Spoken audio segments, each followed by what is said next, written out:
శ్రోతలకు నా హృదయపూర్వక నమస్కారములు. మన శ్రోతలలో ఒక సోదరి ప్రశ్నను పంపడం జరిగింది. ఆ ప్రశ్న, మీరు చెప్పింది చెప్పినట్టుగా మంచిగా ఉంటూ జీవిస్తున్నాము, కానీ ఒక విషయం ఏమిటంటే మీరు చెప్పినట్టుగానే దైవత్వ స్థితిలోకి వెళ్ళడం వరకు మనం చేసినా కూడా ఇప్పుడున్న జనరేషన్ వాళ్ళకి అది చేతకానితనముగానే చూస్తున్నారు. ఎంత ఓపిక పడితే అంతలా వాళ్ళు మనలని అనే మాటలు ఏంటంటే, ఓపిక పట్టడం అది మీ తప్పు, ఎవరు మిమ్మల్ని అలా ఓపికగా ఉండమన్నారు అని అంటున్నారు. అక్కడ మనం మంచిగా ఉండటం వలన వాళ్ళు బాధ్యతారహితముగా మాట్లాడుతున్నారు. అలాంటి సిచ్యుయేషన్లో ఎలా ఉండాలో కాస్త చెప్పగలరు? దయచేసి ఇంతకు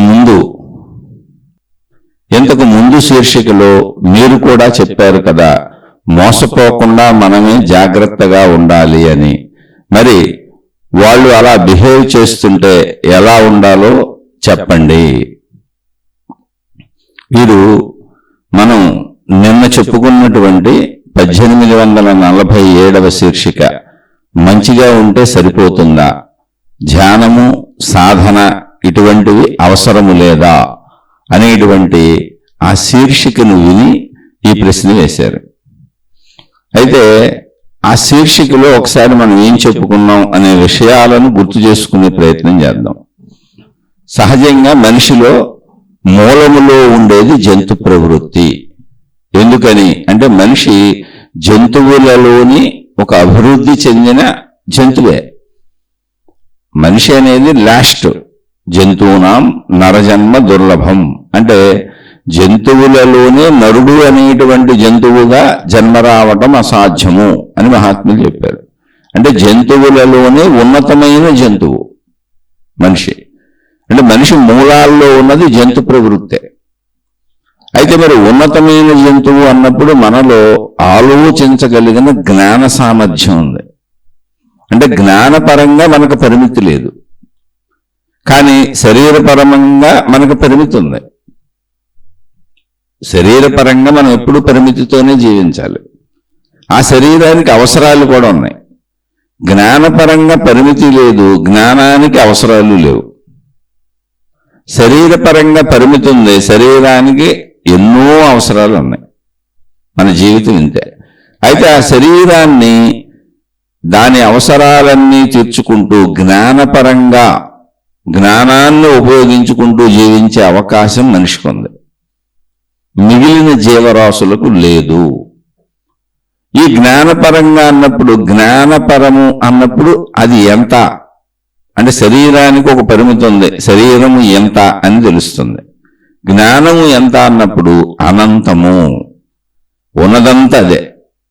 దానినే శక్తి అన్నారు, దానినే సత్యము అన్నారు, దానినే ఆత్మ అన్నారు, దానినే బ్రహ్మము అన్నారు, దానినే మోక్షము అన్నారు, దానినే ఆత్మ సాక్షాత్కారము అన్నారు. అనేక రకాలైనటువంటి పేర్లతో దాన్నే పిలిచారు. అయితే ఆ జ్ఞానము సంపూర్ణముగా అంటే నాలోని జ్ఞానమును, నాలోని జ్ఞానశక్తిని నేను సంపూర్ణముగా అవగాహన చేసుకోగలిగినప్పుడు, నేను జ్ఞానముగా నిలబడిపోగలిగినప్పుడు ఆ జ్ఞానమే శక్తి, ఆ జ్ఞానమే ఆత్మ, ఆ జ్ఞానమే బ్రహ్మము, ఆ జ్ఞానమే సత్యము గనుక ఆ స్థితిని నేను భావన పొందుతాను. ఇప్పుడు నేను పరిమిత స్థితిని భావన పొందుతున్నాను. ఎందుకని అంటే నేను శరీరము అని నేను దృఢంగా భావించుకుంటున్నాను. నాకున్న జ్ఞానాన్ని నేను శరీరపరంగా పరిమిత జ్ఞానంగా వాడుకుంటున్నాను. నేను శరీరపరంగా వాడేది కూడా జ్ఞానమే. అంటే జ్ఞానం అంటే తెలియట, అంతకు మించి ఇంకేం లేదు. అజ్ఞానం అంటే తెలియకపోవుట. అజ్ఞానం అన్నది తెలియకపోవుట, తెలియకపోయినా తెలిసినట్టుగా జీవించుట అజ్ఞానంలో ఇంకో స్థితి, మూర్ఖత. అది అజ్ఞానమే. తెలియకపోయినా నాకు తెలుసు అనుకొని జీవించుట, నాకు తెలుసు అనుకొని కార్యములు చేయుట, నాకు తెలుసు అనుకొని వాదించుట. అలా జ్ఞానం అంటే ఉన్నది ఉన్నట్టుగా సత్యము తెలియుట. ఇప్పుడు తెలియట అనే ప్రాసెస్ మన జీవితంలో ఉంది. శరీరపరంగా అన్నీ తెలుసుకుంటానే ఉన్నాం, అవే అనుభవములు. కంటి ద్వారా, చెవి ద్వారా, ఇలా పంచేంద్రియముల ద్వారా నిత్యము గ్రహిస్తూనే ఉన్నాం మనం. ఆ గ్రహింపులే శరీరపర భావనగా జీవితంగా జీవించుకుంటూ వెళ్తున్నాం మనం గ్రహించినవన్నీ ఆ భావములు మనలో ఉన్నవే, అదే మనసు. ఇవన్నీ మనం చెప్పుకున్నాం.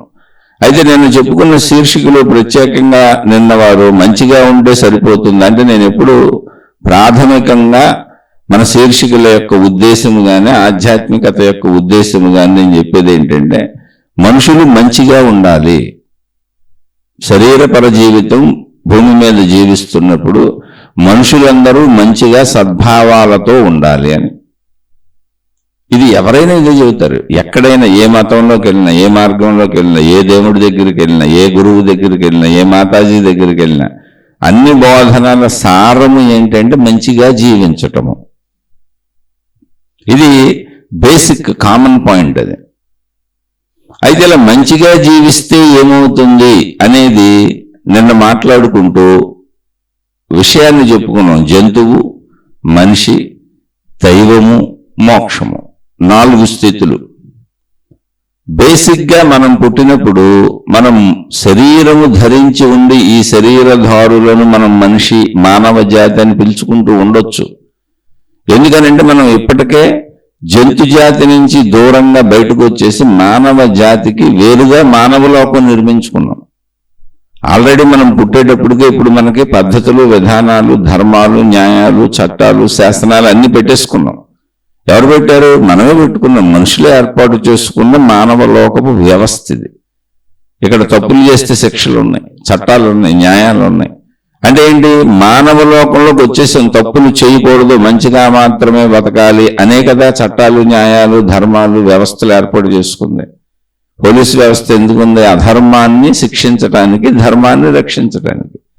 మిలిటరీ వ్యవస్థ ఎందుకుంది? అధర్మాన్ని శిక్షించడానికి, ధర్మాన్ని రక్షించడానికి. కోర్టులు, జడ్జిలు, లాయర్లు వ్యవస్థ ఎందుకుంది? అధర్మాన్ని శిక్షించడానికి, ధర్మాన్ని రక్షించడానికి. అలా ఎన్నో నిఘా విభాగాలు ఉన్నాయి, ఎన్నో. అలాగే ఎన్నో ప్రజలకు మేలు చేసేటువంటి విధానాలలో సంస్థలు ఎన్నో ఉన్నాయి. గవర్నమెంట్లో ఎన్నో పెట్టినాయి, ప్రైవేటు వాళ్ళు ఎన్నో పెట్టి మేలు చేస్తున్నారు. అంటే ఏంటి? 2 పద్ధతులు ఉన్నాయి ఇక్కడ. మనిషిలో సహజంగా చెడు ప్రవృత్తి ఉంటుంది కనుక, మూలము జంతు ప్రవృత్తి కనుక, ఈ విషయం మనుషులకు తెలుసు కనుక, అడవిలో జంతువులతో మొట్టమొదట కలిసి ఆటవిక ప్రవృత్తితోనే జీవించినటువంటి మనిషి తనలోని ఆటవిక ప్రవృత్తిని తాను జంతువు వలె జీవించకూడదు అనేటువంటి భావనను, అంటే ఆటవిక ప్రవృత్తిని గుర్తించి, నాలో జ్ఞానం ఏదో పనిచేస్తుంది, ఎంతకంటే ఉన్నతంగా నేను జీవించవచ్చు అనేటువంటి ఆలోచన చేసి, జ్ఞానాలోచన చేసి అడవిలోంచి బయటకు వచ్చేసాడు. జంతువులకు సంబంధం లేనటువంటి మానవ లోకాన్ని నిర్మించుకున్నాడు. కేవలం ఇక్కడ మానవులకే సంబంధం. ఆ మానవ లోకంలో తానే ధార్మిక వ్యవస్థను ఏర్పాటు చేసుకున్నాడు. అది ఫస్ట్ అసలు ఏర్పడిన ధార్మిక వ్యవస్థ కుటుంబ వ్యవస్థ. ఎందుకని జంతు ప్రపంచంలో, అది నిన్న కూడా చెప్పుకున్నాం, మళ్ళీ ఒకసారి మీకు గుర్తు చేస్తుందంటే, జంతు ప్రపంచంలో కుటుంబ వ్యవస్థ ఉండదు, బాధ్యతలు ఉండవు, కర్తవ్యములు ఉండవు. ఇలాగే జీవించాలనేటువంటి ఒక నిర్ధారించబడినటువంటి ధర్మ వ్యవస్థ ఉండదు. అలా కాకుండా మనిషి ధర్మ వ్యవస్థను తానే తయారు చేసుకున్నాడు. అంటే ఆల్రెడీ జంతువు ప్రవృత్తిని పోగొట్టుకోవడానికి, మానవ ప్రవృత్తిని పెంచుకోవడానికి అవసరమైనటువంటి వ్యవస్థను తాను తయారు చేసేసుకున్నాడు. ఇప్పుడు మనం పుట్టడమే మానవ లోకంలో పుడుతున్నాం, ధార్మిక వ్యవస్థలో పుడుతున్నాం. ఆ ధార్మిక వ్యవస్థ మొదలైంది కుటుంబ జీవితంతో. కుటుంబ జీవితం అనే చోట ధర్మాలు పెట్టుకున్నాడు. ఏంటి ధర్మములు? నా కుటుంబము ఏదుందో, నా బాధ్యతలు, అంటే నేను కన్నటువంటి పిల్లలు నా బాధ్యతలు. తల్లిదండ్రులు పిల్లలను పెంచి పెద్ద చేయాలి, అది వారి బాధ్యత, వారి కర్తవ్యం. పిల్లలు తల్లిదండ్రులను గౌరవిస్తూ వారు చెప్పినట్టు వింటూ చక్కగా పెరిగి విద్యాభ్యాసములు నేర్చుకుని యువకులు అవ్వాలి, లేదా యవ్వనంలోకి వచ్చిన యువతులు అవ్వాలి. అలా వస్తూ స్వయం సంపాదన వచ్చినాక మళ్ళీ వాళ్ళు వివాహం చేసుకొని కుటుంబ జీవితంలోకి వెళ్ళాలి. వాళ్ళు వృద్ధాప్యంలో ఉన్న తమ తల్లిదండ్రులను మరణ పర్యంతము జాగ్రత్తగా చూసి వాళ్ళకి అవసరమైనవన్నీ సమకూర్చి అండదండలుగా ఉండి వారికి అన్నీ చేసి పెట్టాలి. ఇలా ఒక కుటుంబ వ్యవస్థ ఏర్పరచుకున్నాం మనం. ఇది ధర్మ వ్యవస్థ. ఇది ప్రపంచంలో ఎక్కడ ఉండదు. దీనికి ధర్మము అని పేరు పెట్టారు. ఇవి మానవ ధర్మములు. ప్రపంచంలో ఇతర దేనికే ఉండదు, ఒక మనుషులకే ఉంటుంది. ఇది అంటే ఏంటి, ఆల్రెడీ ధర్మ వ్యవస్థను పెట్టేసుకున్నాం, జంతు ప్రవృత్తిని పోగొట్టుకుందాం అని. అయితే పోగొట్టుకుందామని పెట్టుకున్నది మంచి మనుషులు. మనుషులలో జ్ఞానాన్ని మంచిగా ఉపయోగించుకుంటున్న వాళ్ళు ఈ వ్యవస్థలను ఏర్పాటు చేశారు. కానీ పుడుతున్న వాళ్ళలో, పుట్టిన వాళ్ళలో అనేక మంది, ఇప్పుడున్న జనాభా 850 కోట్ల వరకు ఉంది. ఇందులో మంచి వాళ్ళు 800 కోట్ల మంది ఉన్నారు అంటే ఎవరికి హాని చేయకుండా తమ బతుకేదో బతుకుతూ వెళ్ళిపోయేవాళ్ళు అనుకుంటే ఒక 50 కోట్ల మంది చెడ్డవాళ్ళు ఉండొచ్చు. లేదా ప్రతి మనిషిలోనూ కొంత జంతు స్వభావం పనిచేస్తూ ఉండవచ్చు. దాన్ని జ్ఞానము చేత విచక్షణతో గమనించుకుంటూ ఆ జంతు ప్రవృత్తిని బయటికి వచ్చి జంతువులా ప్రవర్తించకుండా ఆ జంతు ప్రవృత్తిని తొలగించుకొని మనిషిగా జీవించాలి అని ధార్మిక వ్యవస్థ చెబుతుంది. అదే ధర్మము. ధర్మం మనుషులుగా ఉంది, దేనికి లేదు సృష్టిలో. అయితే లేదు అంటే ఏంటి, దేని ధర్మాలు పాటించుకుంటున్నాయి. ఇప్పుడు గ్రహగోళ నక్షత్రాలకి ధర్మాలు ఉన్నాయి, అందుకే అవేం గుద్దుకోవు, ఒకదానితో ఒకటి వెళ్ళి ఎదురుపడి గుద్దేసుకోవు. వేటి పరిధిలో అవి తిరుగుతూ వాటికి నియంత్రించబడిన పని ఏది ఉందో క్రమశిక్షణగా పని చేసుకుంటూ ఉంటాయి. అది వాటి ధర్మము. అలా చెట్లు వాటి ధర్మాలు పాటిస్తున్నాయి, పంచభూతాలు వాటి ధర్మాలు పాటిస్తున్నాయి, జంతువులకు ఇవ్వబడినటువంటి జీవితం ప్రకారం వాటి ధర్మాలు అవి పాటించుకు జీవిస్తున్నాయి. అవన్నీ వాటి ధర్మాలు. మనిషి నేను మంచిగా ఉండాలనేటువంటి దానిని జ్ఞానముతో తనకు తానే విధించుకున్న ధార్మిక వ్యవస్థ ఇది. ఎందుకని జ్ఞానం తెలుస్తుంది అక్కడ మనిషికి. ఒక ధార్మిక వ్యవస్థని మనిషి తయారు చేసుకున్నాడు. అది మొదలైంది కుటుంబ వ్యవస్థతో. కాబట్టి ఇక్కడ బాధ్యతలు కర్తవ్యములు వచ్చేసినాయి, మనుషులే పెట్టుకున్నారు. అలా ఇప్పుడు మనం ముందే మంచిగా జీవించాలని వచ్చేసాం. కానీ ఇప్పుడు అందరూ మంచిగా జీవించటం లేదు, అది ప్రాబ్లం. అయితే అందరూ మంచిగా జీవించడం అంటే ఏంటి? ఇక్కడ పాయింట్ ఎప్పుడు కన్ఫ్యూజన్ ఉంటుంది. ఇది చెప్పినంత తేలిక కాదు. ఇప్పుడు మీతో చెబుతున్నా, కానీ మా ఇంట్లో నేను, నా భార్య, నా కొడుకు, నా కూతురు, నా తల్లిదండ్రులు, ఎంతోమంది కుటుంబ సభ్యులతో జీవితం సాగుతూ వచ్చింది నాకు. మన వాళ్ళందరూ ఉంటారుగా. సరే, ఆ సాగుతూ వచ్చిన జీవితంలో ప్రస్తుతం నేను జీవితకాల మౌనం పెట్టుకుని ఇంట్లో ఉండిపోయాను. ఇప్పుడు ఉన్నది నలుగురే, నేను, నా భార్య, నా కుమార్తె, నా కుమారుడు. ఇప్పుడు మా నలుగురు మంచిగానే జీవించే ప్రయత్నం చేస్తున్నాం. అంటే మంచిగా జీవించటం అంటే ఏంటి? ఎదుట వారికి హాని చెయ్యం. నేను నా భార్యని ఖచ్చితంగా ప్రేమిస్తాను, హాని చేయను. కానీ నాకు నచ్చిన కూరలే ఆవిడ తినాలా, ఆవిడికి నచ్చిన కూరలే నేను తినాలా? ఎందుకని రోజు ఏదో ఒకటేగా వండుకుంటాం, ఒకటో రెండో మన తాహతను బట్టి వండుకుంటాం. అలా అనేక పనులు, అనేక విషయాలు, నిద్రపోయే సమయాలు, నిద్ర లేచే సమయాలు, మాట్లాడుకునే సమయాలు, అభిప్రాయాలు, ఆలోచనలు, ఇదంతా జీవితంలో ప్రతి మనిషికి వేరువేరుగా ఉంటాయి. ప్రతి మనిషికి వేరువేరుగా ఉంటాయి. మా నలుగురికి ఎప్పుడూ నాలుగు విధాలు, నలుగురుము 4 రకాలు. లేకపోతే 4 విడివిడి శరీరాలు ఎందుకుంటాయి? 4 విడివిడి శరీరాలు ఉన్నాయి అంటేనే నలుగురు వేరువేరు అని అర్థం. నలుగురు వేరువేరైనప్పుడు ఈ 4 విడివిడి శరీరాలు, నా శరీరము, నా రూపురేఖలు, నా స్వభావము, నా గుణము, నా ప్రవృత్తులు, నా ఇష్టములు, నా అయిష్టములు సమస్తము నా భార్యకు భిన్నముగా ఉంటాయి. అలాగే ఆవిడ శరీరము, ఆవిడ గుణములు, ఆవిడ స్వభావములు నాకు భిన్నముగా ఉంటాయి సమస్తము. అలాగే మా పిల్లలవి ఎవరికి వారికి ఇంకొకరితో ఏమాత్రము పొసగని విధంగా రూపురేఖల నుంచి, ఇప్పుడు ఏలుముద్రలు కలవు. అందుకే ఎవరికైనా సరే ఏలుముద్రలు తీసుకుంటారు, కంటిలో రెటీనా అని తీస్తారు, ఫోటోలు తీస్తున్నారు, అవి కలవంట. అలా ఒక మనిషితో ఒక మనిషికి కలవని విధముగానే మొత్తం శరీర నిర్మాణం సృష్టి చేస్తుంది. ఏది కలవదు, రూపురేఖలు కలవు, స్వభావం కలవదు, గుణములు కలవు, ఎవరి రూపురేఖలు వాళ్ళవే. ఎందుకని? భిన్నత్వము సృష్టిలో ఉన్న తత్వం, అది భిన్నత్వము. కాబట్టి నలుగురము మంచి వాళ్ళమే ఉండొచ్చు. జంతు ప్రవృత్తిని వదిలేసుకున్నటువంటి మంచి వాళ్ళమే అయి ఉండొచ్చు. కానీ నలుగురు కలిసి జీవిస్తున్నప్పుడు నలుగురిలో మంచి చెడులు అనే విషయాలకు వచ్చినప్పుడు నలుగురు ఎవరు ఇంకొకళ్ళని బాధ పెట్టరు, ఇంకొకళ్ళని కొట్టో తిట్టో ఏదో చేయాలని అనుకోరు. నలుగురు మేము ఒక కుటుంబం అనే భావించుకుంటాం. కానీ మెలకువ నుంచి రాత్రి నిద్రించే వరకు ఎవరి భావనలు వారికి వేరువేరుగా ఉంటాయి. రూపురేఖలు ఎలా కలవట్లేదో మనిషి గుణములు అలాగే కలవు, స్వభావములు అలాగే కలవు, ఆలోచనలు అలాగే కలవు, అయిష్టములు అలాగే కలవవు. అది గ్రహించాలి మనం. బయట శరీరం ఎలా ఒకేలా లేదో మొత్తము లోపల అంతరంగము కూడా అలాగే ఒకేలా ఉండదు.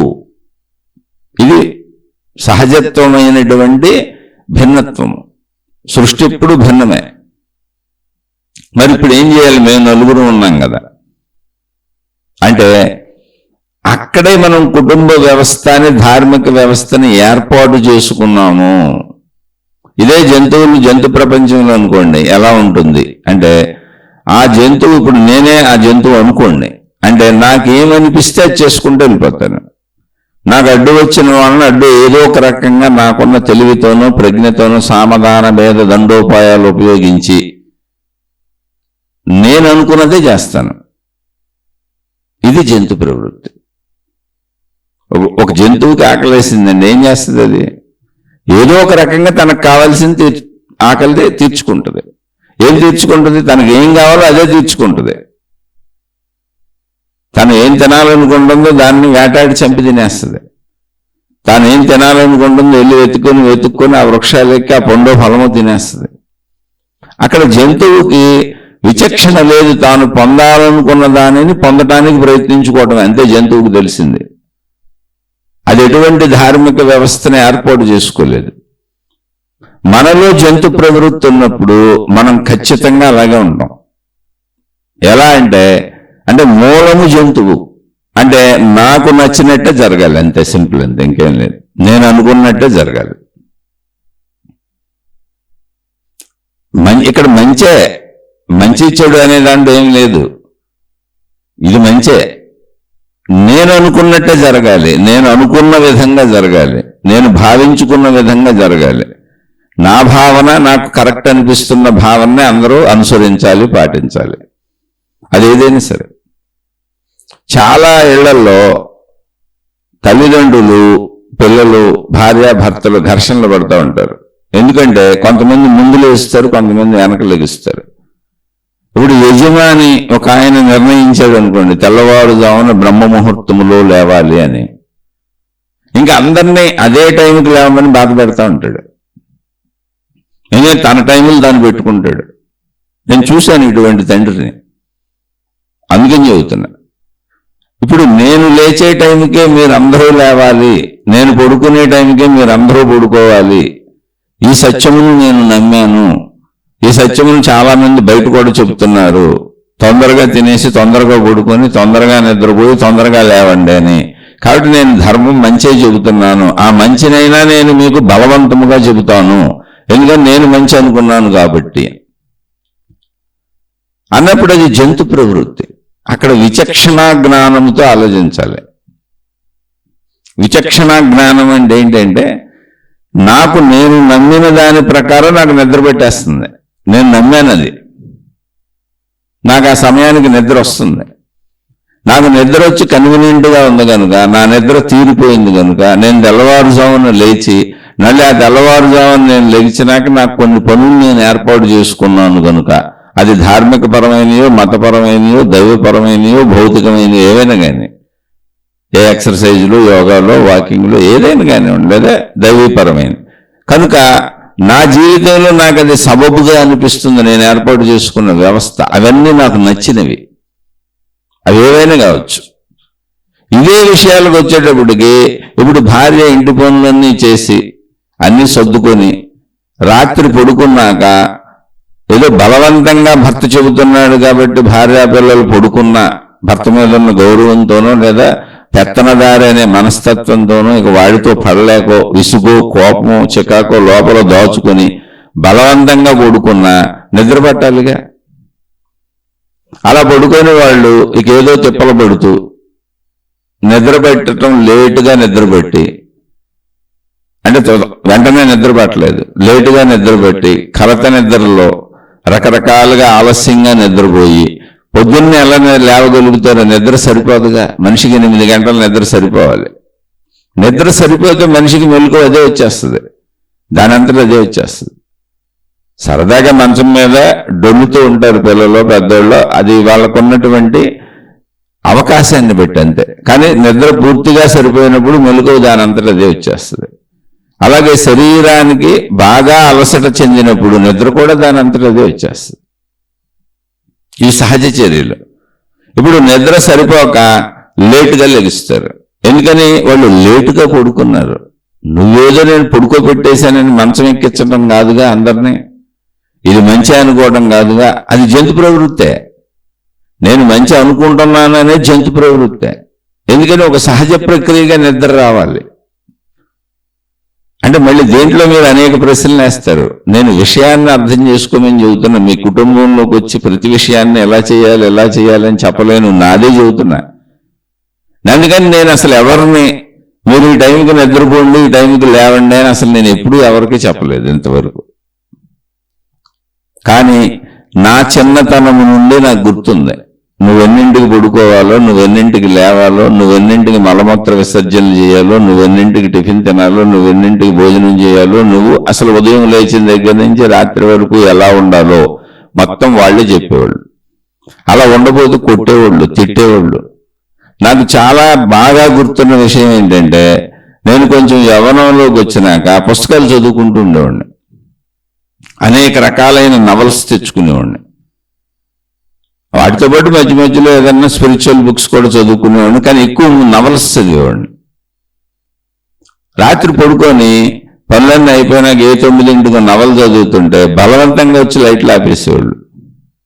మళ్ళీ నేను లైట్ వేసుకు చదువుకునేవాడిని, కాసేపు ఆగి నిద్రపోయి ఉంటారులే, మళ్ళీ వచ్చి లైట్లు కట్టేసేవాళ్ళు. ఇలా నిత్య విరోధంతో చిన్నతనం నుంచి ఈ రోజు వరకు ఉండి జీవితకాలం మౌనం పెట్టుకున్నాను. ఇంకా భరించలేక, అంటే నువ్వు నా మాట వినాల్సిందే, ఎప్పటికైనా ఎలా అయినా నా మాట వినాల్సిందే. అది మంచిగా చెడా అన్నది కాదు. అక్కడ ఎదుటి వ్యక్తి శరీరం దానికి సహకరించాలి, వాళ్ళ మనసు దానికి సహకరించాలి, వాళ్ళ సంపూర్ణంగా అంతరంగ భావాలు సహకరించాలి. స్వేచ్ఛ అంటే నిద్రొస్తే నిద్రపోతారు కదా వాళ్ళే. ఏదైనా తప్పుడు పనులు చేస్తుంటే, వ్యసనాలకు లోనవుతుంటే అది వేరు. నేను అసలు కామన్గా చెబుతున్నాను. నేను అలాంటి అనుభవాలు చాలా ఉన్నాయి, అందరికీ ఉంటాయి, ప్రతి ఇంట్లోనే ఉంటాయి. అలా అని మరీ తీవ్రమైనటువంటి విధానాల్లో వెళుతున్న వాళ్ళకి చెప్పొద్దని కాదు, అది మీ కుటుంబ పరిస్థితిని బట్టి. ఏం చేయను అంటే ఎవరూ ఏమి చేయలేరు, ఎవరికి వాళ్ళే చేసుకోవాలి. నేను అందుకని నాది చెబుతున్నా. నేను మా ఇంట్లో ఎవరికి అసలు ఇప్పుడు పడుకోండి, ఇప్పుడు లేవండి అని చెప్పను. ఇది తినండి, ఇది ఇలా తినండి అని అసలు ఏది చెప్పను. నేను చక్కగా వాళ్ళకి ఏం కావాలో చేసుకొని వాళ్ళు ఏం చేసి పెడితే నేను అది తింటాను. మళ్ళీ అప్పుడు కూడా ఘర్షణ ఉంటుంది. అక్కడ ఘర్షణ నాకు వినపడుతూ ఉంటుంది. మా అమ్మాయో మా అబ్బాయో ఇచ్చేసేవి ఏంటని అడుగుతూ ఉంటారు వాళ్ళు. అమ్మని రోజు ఇదేనా తినేదని. అప్పుడు వాళ్ళు ఏదో మాట్లాడుకుంటారు. ఇప్పుడు కొత్తగా ఆర్డర్లు పెట్టుకోవటాలు వచ్చినాయి. అయితే ఏదో ఆర్డర్ పెట్టుకు తింటా ఉంటారు. సరే మీ ఇష్టం. అంటే ఆ చిన్న వయసులో అంతకంటే వాళ్ళకి ఎక్కువ తెలియదు. మళ్ళీ దీనికి మీరు మళ్ళీ ప్రశ్నలు వేయచ్చామండి, రోజు ఆర్డర్లు పెట్టుకుంటే ఎలా బతుకుతామండి, ఎలా అండి, డబ్బులు ఎలాగండి, కుటుంబం ఎలాగండి కాదు. ఇక్కడ పాయింట్ ఏంటంటే ఎలా కాదు, నువ్వు సర్దుకోలేకపోతున్నావు, అది పాయింట్. ఎలా అనేదానికి ఆన్సర్ లేదు. డబ్బులు ఎలాగండి అన్నావు అనుకో, అసలు సాయంత్రం చచ్చిపోయాం అనుకో, డబ్బులతో అవసరమే ఉంది. అసలు ఎప్పుడు చచ్చిపోతామని గ్యారెంటీ ఉందా? బతుకు ఉంటాం అన్నదానికి దాచుకుంటున్నాం అంతే. సాయంత్రం చచ్చిపోతే ఇప్పుడు గుండాగిపోతే. అలానే విచ్చలవిడిగా ఉండమని నేను చెప్పటల్లా. అక్కడ ఎలా కుదురుతుంది అనే దాన్ని ఎవరికి వాళ్ళు చేసుకోవాల్సిందే, ఎవరో చెప్పలేరు. ఎలా అని ప్రశ్నించే వాళ్ళందరూ కూడా లోపల అంతరంగంలో ఓర్చుకోలేకపోతున్నారు. ఇక్కడ ప్రాధాన్యత విషయం ఏంటంటే ఓర్పు, ఎదుటి వారికి స్వేచ్ఛ ఇవ్వటం. ఆ స్వేచ్ఛతో వాళ్ళని పాడు చేసుకుంటుంటే మీరు అర్థమయ్యేలా చెప్పచ్చు. అలా నేను మా ఇంట్లో అవసరమైన విషయాలు చెప్పి ఊరుకుంటాను. ఒకవేళ పాడు చేసుకుంటూ వెళ్ళిపోతున్నారు అనుకోండి, చూస్తూ ఊరుకుంటాను. అది కూడా చెబుతున్నా. అప్పుడు మీరేం చేస్తారండి? నేను ఎలా చేయగలను? ఇప్పుడు మీరు గమనించండి, కుటుంబ సభ్యులు ఉన్నారు, మనం ఒప్పుకున్నంత వరకు విషయాలు చెబుతారు. ఇలా చేద్దాం అనుకుంటున్నాం, అలా చేద్దాం అనుకుంటున్నాం, ఇలా చేస్తున్నాం, అలా చేస్తున్నాం, ఇక్కడికి వెళ్తున్నాం, అక్కడికి వెళ్తున్నాం అని మనం ఒప్పుకున్నంత వరకు మాత్రమే చెబుతారు. ఎవరైనా సరే, భార్య, భర్త, పిల్లలు, ఇంకొకళ్ళు ఎవరైనా సరే కుటుంబంలో. మనం ఎప్పుడైతే ఒప్పుకోమో, వీళ్ళు ఒప్పుకోరు, వీళ్ళకి నచ్చదు అని తెలిసినాక చెప్పటం మానేసి అడ్డదారులు ఎత్తుక్కుంటారు, అసత్యంలోకి వెళ్తారు. అంతే తప్ప విషయం మార్చుకోరు. మనిషికి తనంతట తాను మారాలనుకుంటే తప్ప ఒక మనిషిని మార్చటం ఎవరి వల్ల కాదు. తల్లిదండ్రులు కాదు, తలకిందులుగా నువ్వు తపస్సు చేసిన దేవుడి వల్ల కూడా కాదు. దేవుడి వల్ల మనిషిని మార్చటం అయితే, కుదిరితే, దేవుడు, గురువులు, మహాత్ములు, మతములు, జ్ఞాన గ్రంథములు, వీటన్నింటి వలన మనిషిని మార్చటం కుదిరితే ఈ ప్రపంచంలో ఇప్పటికీ చెడు ఉండకూడదు. ఎందుకంటే ఇంతకు ముందు వచ్చిన దేవుళ్ళు, మహాశక్తివంతులైన దేవుళ్ళు ఎంతో మంది వచ్చారు. మతాలు వేల లక్షల కోట్ల సంవత్సరాల నుంచి మానవ జాతి నడుస్తుంది. మతాల మానవ జాతి ఉన్నప్పటి నుంచి ఉన్నాయి. కానీ కొన్ని మతాలు కొత్తగా మళ్ళీ ఏర్పడుతూ ఉంటాయి మధ్యలో. జ్ఞానబోధలు అప్పటి నుంచి చెప్పబడుతున్నాయి. వేల లక్షల సంవత్సరాల వెనక నుంచి జ్ఞానబోధలు ఉన్నాయి. దేవుళ్ళు ఉన్నారు, దేవతలు ఉన్నారు, గురువులు ఉన్నారు, మహాత్ములు ఉన్నారు, జ్ఞాన గ్రంథాలు ఉన్నాయి, బోధలు ఉన్నాయి. అసలు మనకున్నటువంటి జ్ఞాన గ్రంథాలను, అంటే భూమి మీద మనిషికి బోధించబడినటువంటి జ్ఞాన గ్రంథాలు ఏమున్నాయి అన్ని మతాలలో, అన్ని భాషలలో, వాటిని చదవటానికి మనం 1,00,000 జన్మలు ఎత్తినా వాటిని పూర్తి చేయలేం. అన్ని జ్ఞాన గ్రంథాలు ఉన్నాయి ఇక్కడ. అన్ని రచించారు, ఇంకా రచిస్తూనే ఉన్నారు. ఎందుకు పూర్తి చేయలేమంటే మళ్ళీ రచిస్తూనే ఉన్నారు. ఇప్పుడు వచ్చిన వాళ్ళు మళ్ళీ బోధిస్తూనే ఉన్నారు. అయినా సృష్టి సాక్ష్యం ఏం చెబుతుంది? ఈ రోజు కూడా మనం ఈ ప్రశ్నలు వేసుకుని మాట్లాడుకుంటున్నామంటే ఇక్కడ ఒక సాక్ష్యము చెప్పబడుతున్నది, సత్యము అవగతమవుతున్నది. ఏంటి అంటే ఏ దేవుడు మనిషిని మార్చలేడు, ఏ గురువు మనిషిని మార్చలేడు, ఏ మతము మనిషిని మార్చలేదు, ఏ జ్ఞానబోధ మనిషిని మార్చలేదు. ఎన్ని రకాల ప్రయత్నాలు ఎవరు చేసినా ఎవరు మనిషిని మార్చలేరు. ఆ మనిషి తనంతట తాను మారాలి అని అనుకుంటే తప్ప.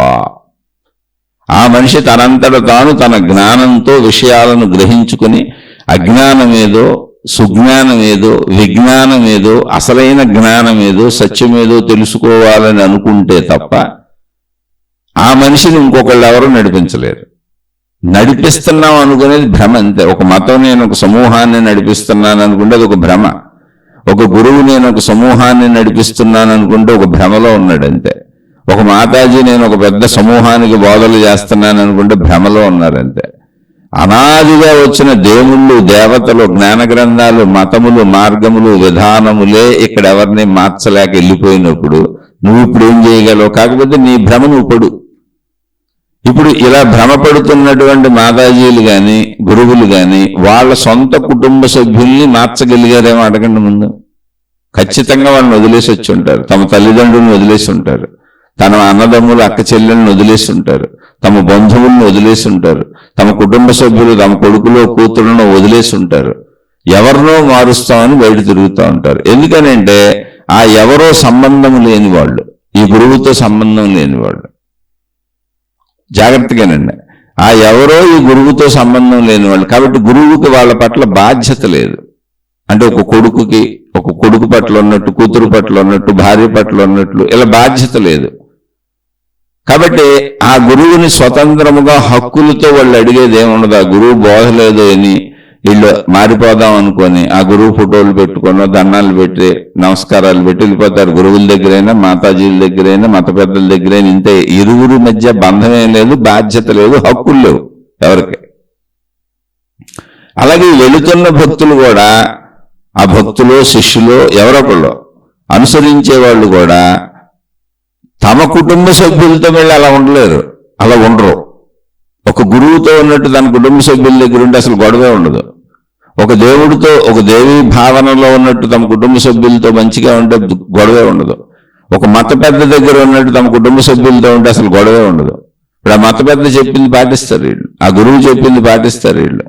మరి కుటుంబ సభ్యులు చెప్పింది పాటించరు ఎవరు? అంటే ఏంటి? బాధ్యతలు లేనటువంటి, బంధాలు లేనటువంటి ఒక వ్యవహార శైలిని ఏర్పరుచుకొని శిష్యుల పట్ల గురువుకి బాధ్యత లేదు, అంటే హక్కు లేదు అక్కడ. అసలు లీగల్గా ఏమి లేవు, చట్టాలు లేవు. ఒక భార్య తన భర్తని హక్కుగా అడగగలిగినట్టుగా ఏమి లేదు అక్కడ.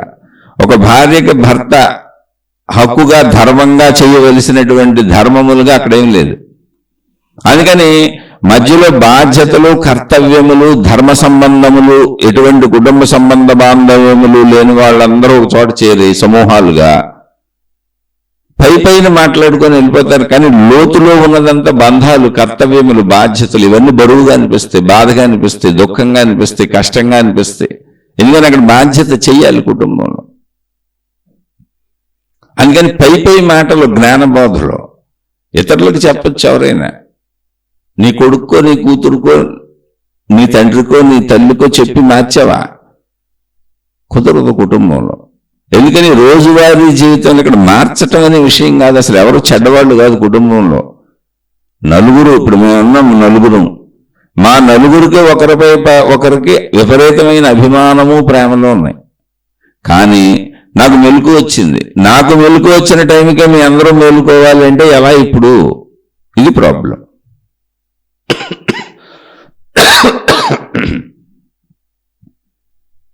ఈ ప్రాబ్లంకు సొల్యూషన్ ఏంటి అంటే, ఎవరికి మెలకు వచ్చినప్పుడు వాళ్ళు లేవండి, అంతే సింపుల్.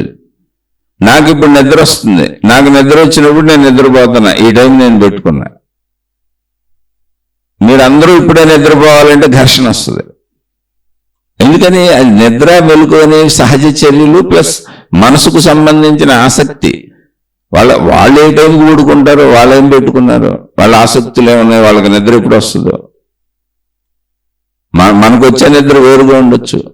ఇప్పుడు మనం దైవ జపాలు, నామ జపాలు చేసుకుంటూ, మంత్ర జపాలు చేసుకుంటూ, లేదా దైవ స్మరణ చేసుకుంటూ అలా కళ్ళు మూసుకు పడుకొని హాయిగా నిద్రపోవచ్చు.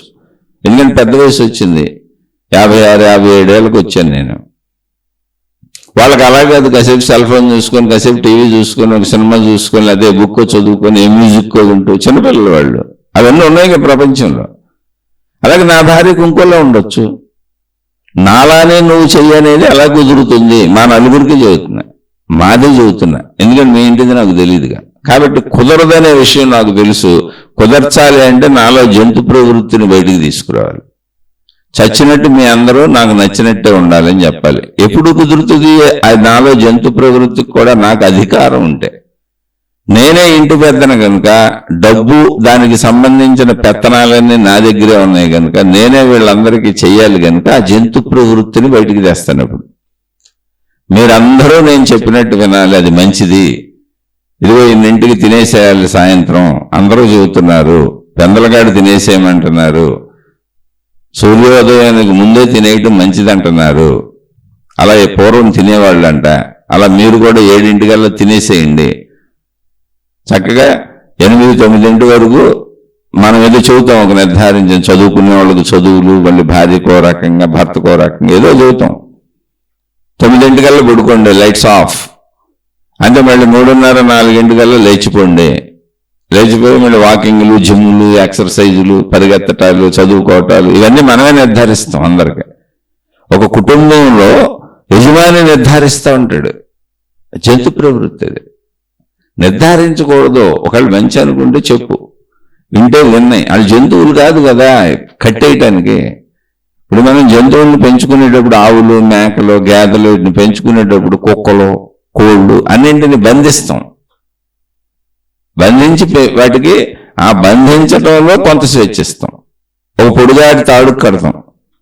ఆ తాడు ఎంత దూరం ఉందో అంత దూరం జరగచ్చు. అవి ఇది జంతు ప్రేమ అంటారు దాన్ని. ఇలా బంధించి ఒక తాడేస్తాం, బంధము అని. అవే మనుషులకు ఉండే బంధములు. ఆ తాడు, ఆ బంధము పొడుగులో స్వేచ్ఛిస్తాం. ఆ స్వేచ్ఛలోనే జరగమంటాం భార్యని, పిల్లల్ని, భర్తని. ఎవరి డామినేషన్ అయితే వాళ్ళు, ఇంట్లో ఎవరి డామినేషన్ అయితే వాళ్ళు. అది జంతు ప్రవృత్తి. మళ్ళీ ఇందులో మీకు 1000 సందేహాలు వస్తాయి. ఇప్పుడు మరి అలా అయితే అలా అండి, ఎలా అయితే అలా అండి, పిల్లలు పాడైపోతారు కదండి, ఏదో అయిపోద్ది కదండి. ఏమీ అవదండి. అసలు ఎందుకు అవదంటే, పుట్టుక మన చేతిలో లేదు, మరణము మన చేతిలో లేదు, సృష్టి గమనము మన చేతిలో లేదు. ఏ రోజు ఏం జరుగుద్ది అనేది మన చేతిలో అసలు లేదు. భవిష్యత్తుకు మనం విధాతలం కాదు, భవిష్యత్తు మన చేతిలో లేదు, కేవలం మనం ప్రయత్నించగలం, ఫలం మన చేతిలో లేదు. ఎవరికి వాళ్ళని స్వేచ్ఛగా ఉండనే ఉండదు, ధర్మ స్వేచ్ఛ, మంచి స్వేచ్ఛ. జంతు ప్రవృత్తి స్వేచ్ఛగా ఉండనివ్వదు ఎదుటివాడిని, అదే ప్రాబ్లం.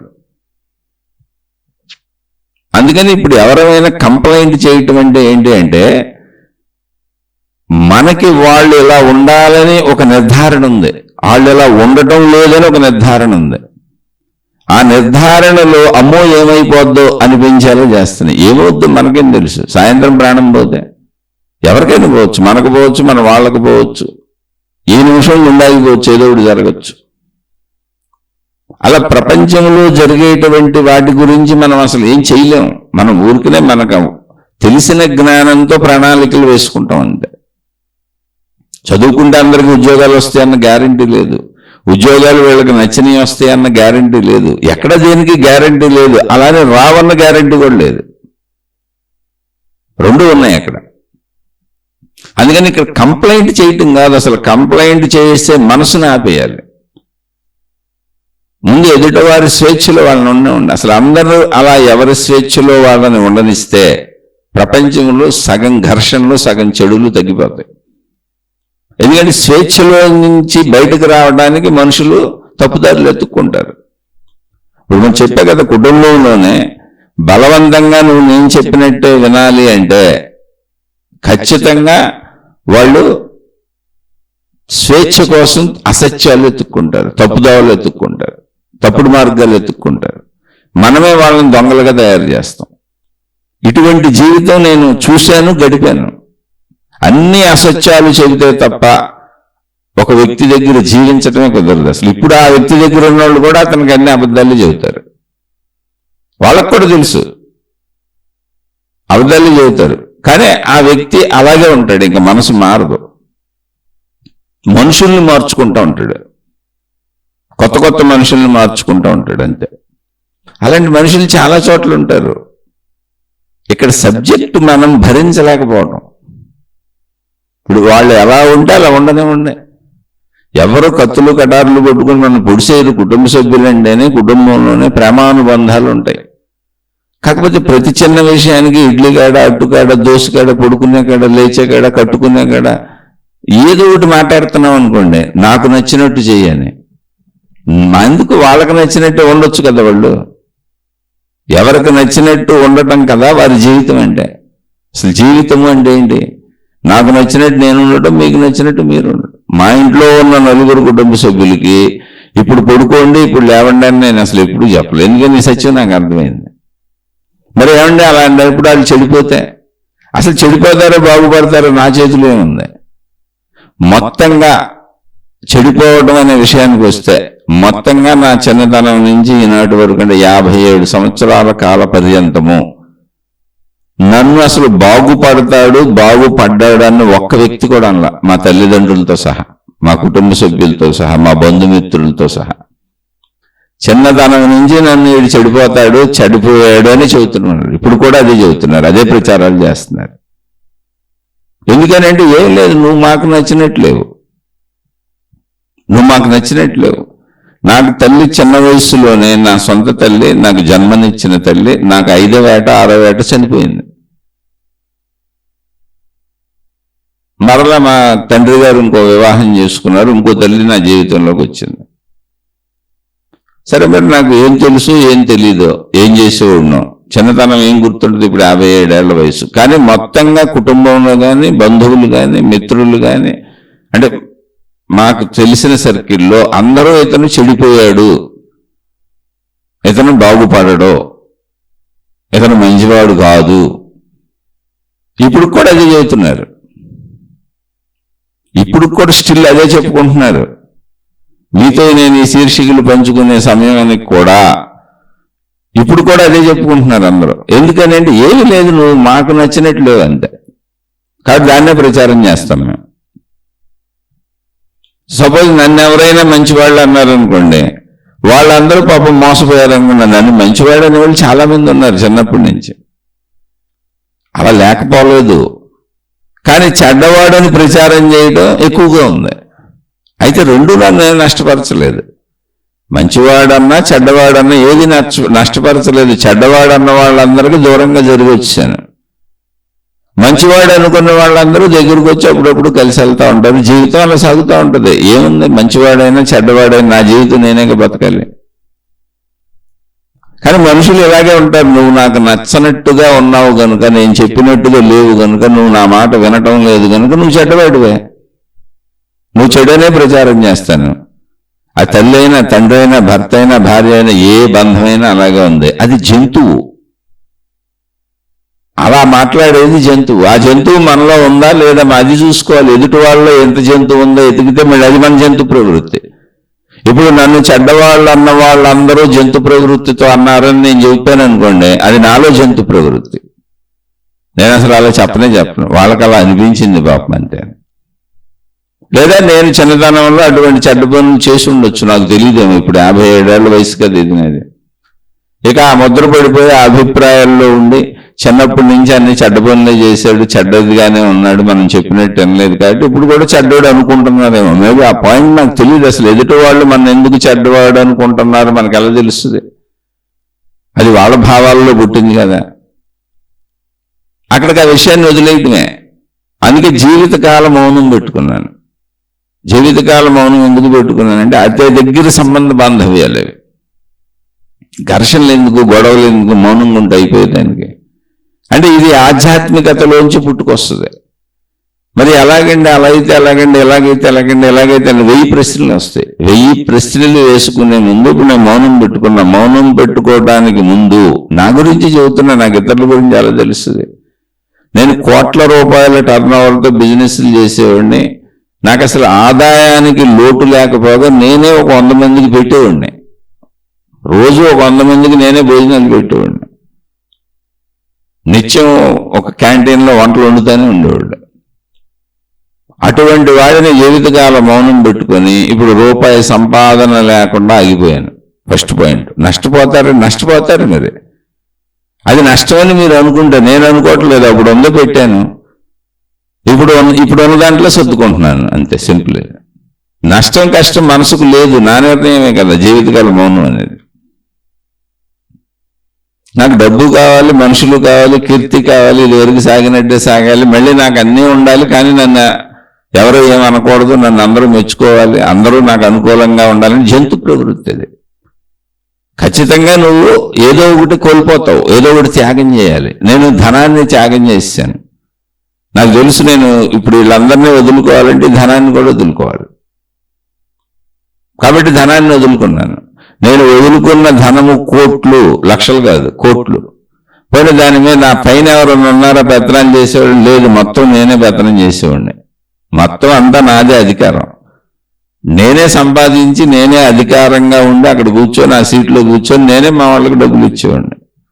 ఎంత ఇచ్చినా ఏమి ఇచ్చినా నేను ఇచ్చిందే, నేను ఇచ్చింది వాళ్ళు పుచ్చుకోవటమే. అటువంటి ఉన్నత స్థితిలో ఉన్నా నేను.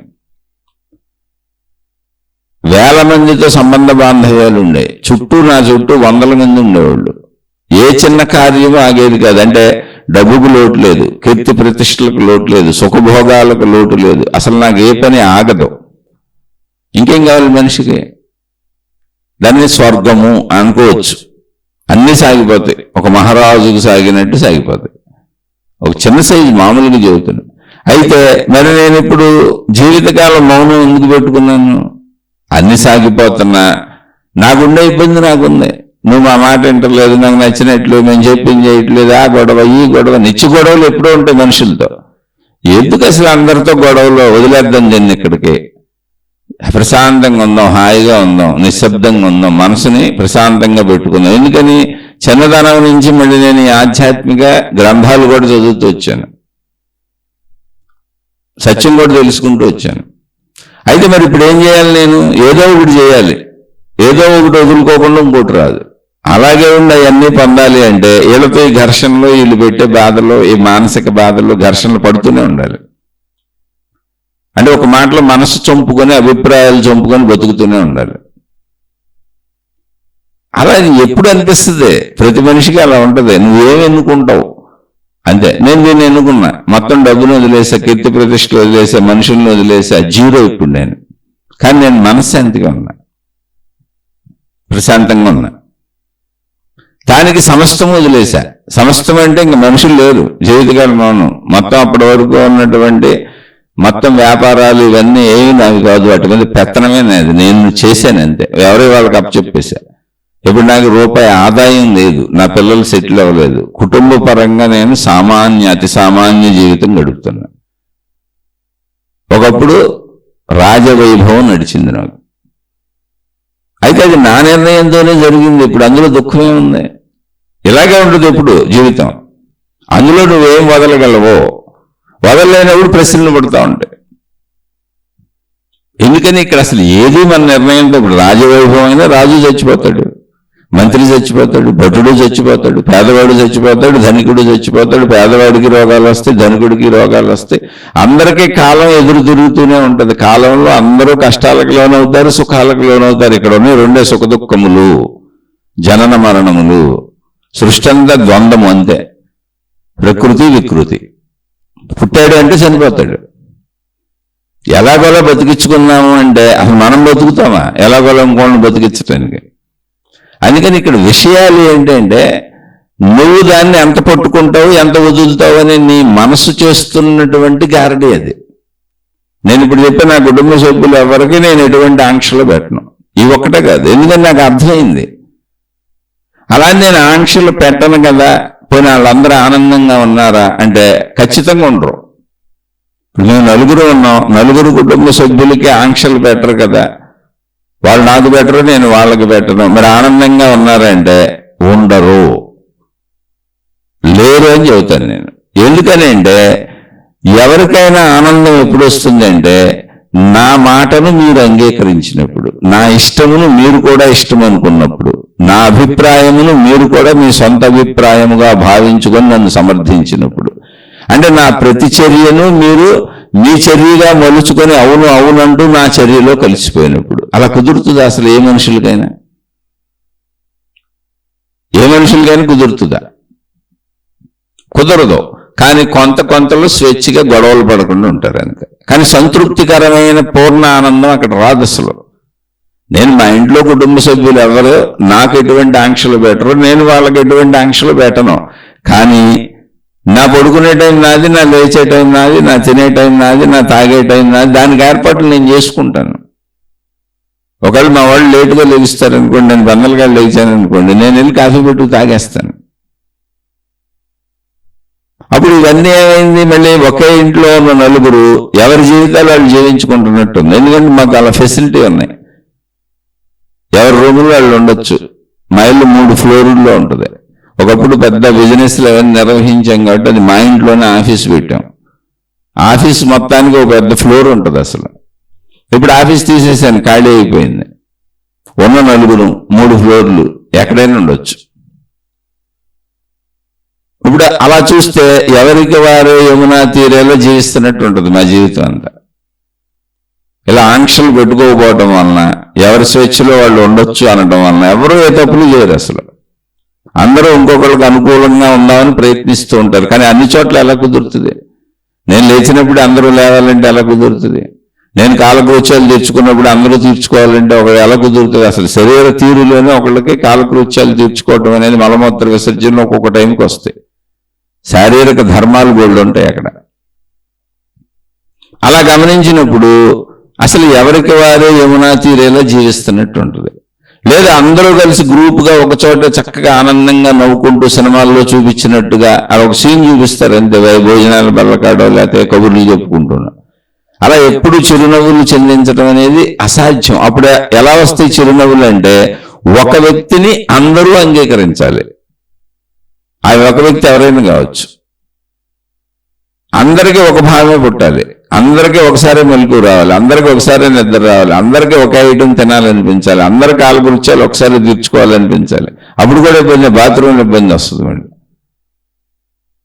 అందరికీ ఒకే రకం కట్టుకోవాలనిపించాలి, అందరికీ ఒకటే భావాలు కలుగుతూ ఉండాలి.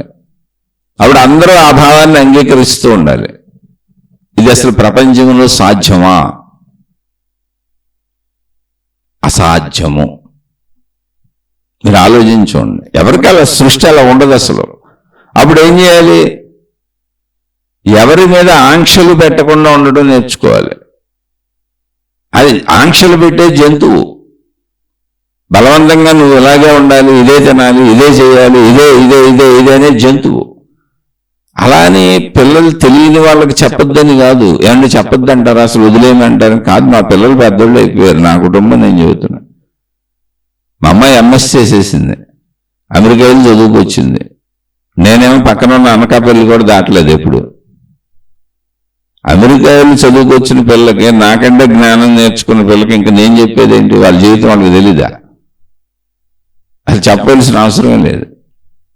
నాకంటే ఎక్కువ చదువుకుంది, నాకంటే విజ్ఞానం ఉంది, నాకంటే ఎక్కువ ప్రపంచాన్ని చూసి వచ్చింది. నేను అసలు అంత ప్రపంచమే చూడలేదు. నేను ఈ ఆధ్యాత్మిక పుస్తకాలు చదువుకున్నాను చిన్నతనం నుంచి, అందుకని మీతో మాట్లాడగలుగుతున్నాను తప్ప జ్ఞానం, ప్రపంచం విషయం తెలిస్తే నా పిల్లలు నాకంటే ఎక్కువ జ్ఞానంతో ఉన్నారు ప్రాపంచిక పరంగా. ఏదైనా కావచ్చు. అలాగే మా అబ్బాయి బీటెక్ థర్డ్ ఇయర్ ఇంజనీరింగ్ చదువుతున్నాడు క్యాలికట్లో. జై అడ్వాన్స్ రాసి అందులో ఎన్ఐటీలో సీటు తెచ్చుకున్నాడు. నేను అసలు అంత పొడిచింది లేదు, పీకింది లేదు. ఇప్పుడు కేరళలో క్యాలికట్లో ఒక్కడే ఉంటాడు రూమ్లో, హాస్టల్ రూమ్ అది కూడా. ఆ రూమ్ ఇద్దరు షేర్ చేసుకోవాలి. 8x8 రూమ్లో సర్దుకొని ఉంటాడు. అలా పోలిస్తే అసలు మా ఇంట్లో ఉన్న వసతులు, వనరులకి, వాళ్ళు పెరిగిన విధానానికి ఇప్పుడు అతను సర్దుకుంటున్న దానికి సంబంధం లేదు. ఇంకా నేనేం చెప్పను, అతను అద్భుతంగా సర్దుకుంటున్నాడు. నేను కావాలంటే బయటగా రూమో అపార్ట్మెంటో అదిగి తీసుకోమని కూడా చెప్పాను. భోజనాలు అసలు పూర్తి విరుద్ధమైన భోజనాలు. ఇప్పుడే జస్ట్ బయటికి వెళ్ళాడు ఈ చదువుకే. ఇప్పటి వరకు అన్ని ఇంట్లోనే సాగిన, కారుల్లో తిరుగుతాడు. అతనికి ఏం కావాలో అదే వండి పెట్టేవాళ్ళు ఇంట్లో. ఇప్పుడు అక్కడ పూర్తి విరుద్ధం. అసలు అతనికి కావాల్సిన భోజనమే దొరకదు. మొత్తం మారిపోయింది, స్టేటే మారిపోయింది, వంటలో మారిపోయింది, పద్ధతిలో మారిపోయింది. అయినా సర్దుకుంటున్నాడు. ఇంకా నేనేం చెప్పను. జీవితంలోనే వాళ్ళు సర్దుకోవాల్సి వస్తుంది వాళ్ళగా. అలా ప్రతి మనిషిగా అనేక ఉంటాయి. ఇంకా ఇక్కడ చెప్పడానికి ఏముంది? వాళ్ళు గమనించి చూస్తే నా పిల్లలు, నా కుటుంబం వరకు వాళ్ళు నాకంటే బాగున్నారు, నాకంటే ఎక్కువగా వాళ్ళు సర్దుకుంటున్నారు వాళ్ళున్న స్థితిగతుల్లో. జ్ఞానపరంగా నాకంటే బాగున్నారు. అయినా ఒక వయసు వచ్చేసి పెద్దోళ్ళు అయిపోయారు. ఇప్పుడు ఎంఎస్ అయిపోయిన అమ్మాయికి, అమెరికాకి వెళ్ళి వచ్చిన అమ్మాయికి ఇంకా చెప్పడానికి ఏముంటుంది? ఇలా ఉండు, ఇలా ఉండొద్దు అని ఎవరు చెబుతారు? ఏం చెప్పాలి? చెప్పాలి తండ్రిని నేను అనుకుని నాలో ఒక జంతువు బయటకు వస్తే చెబుతూ ఉంటాను అంతే. ఆ జంతువు రాదు.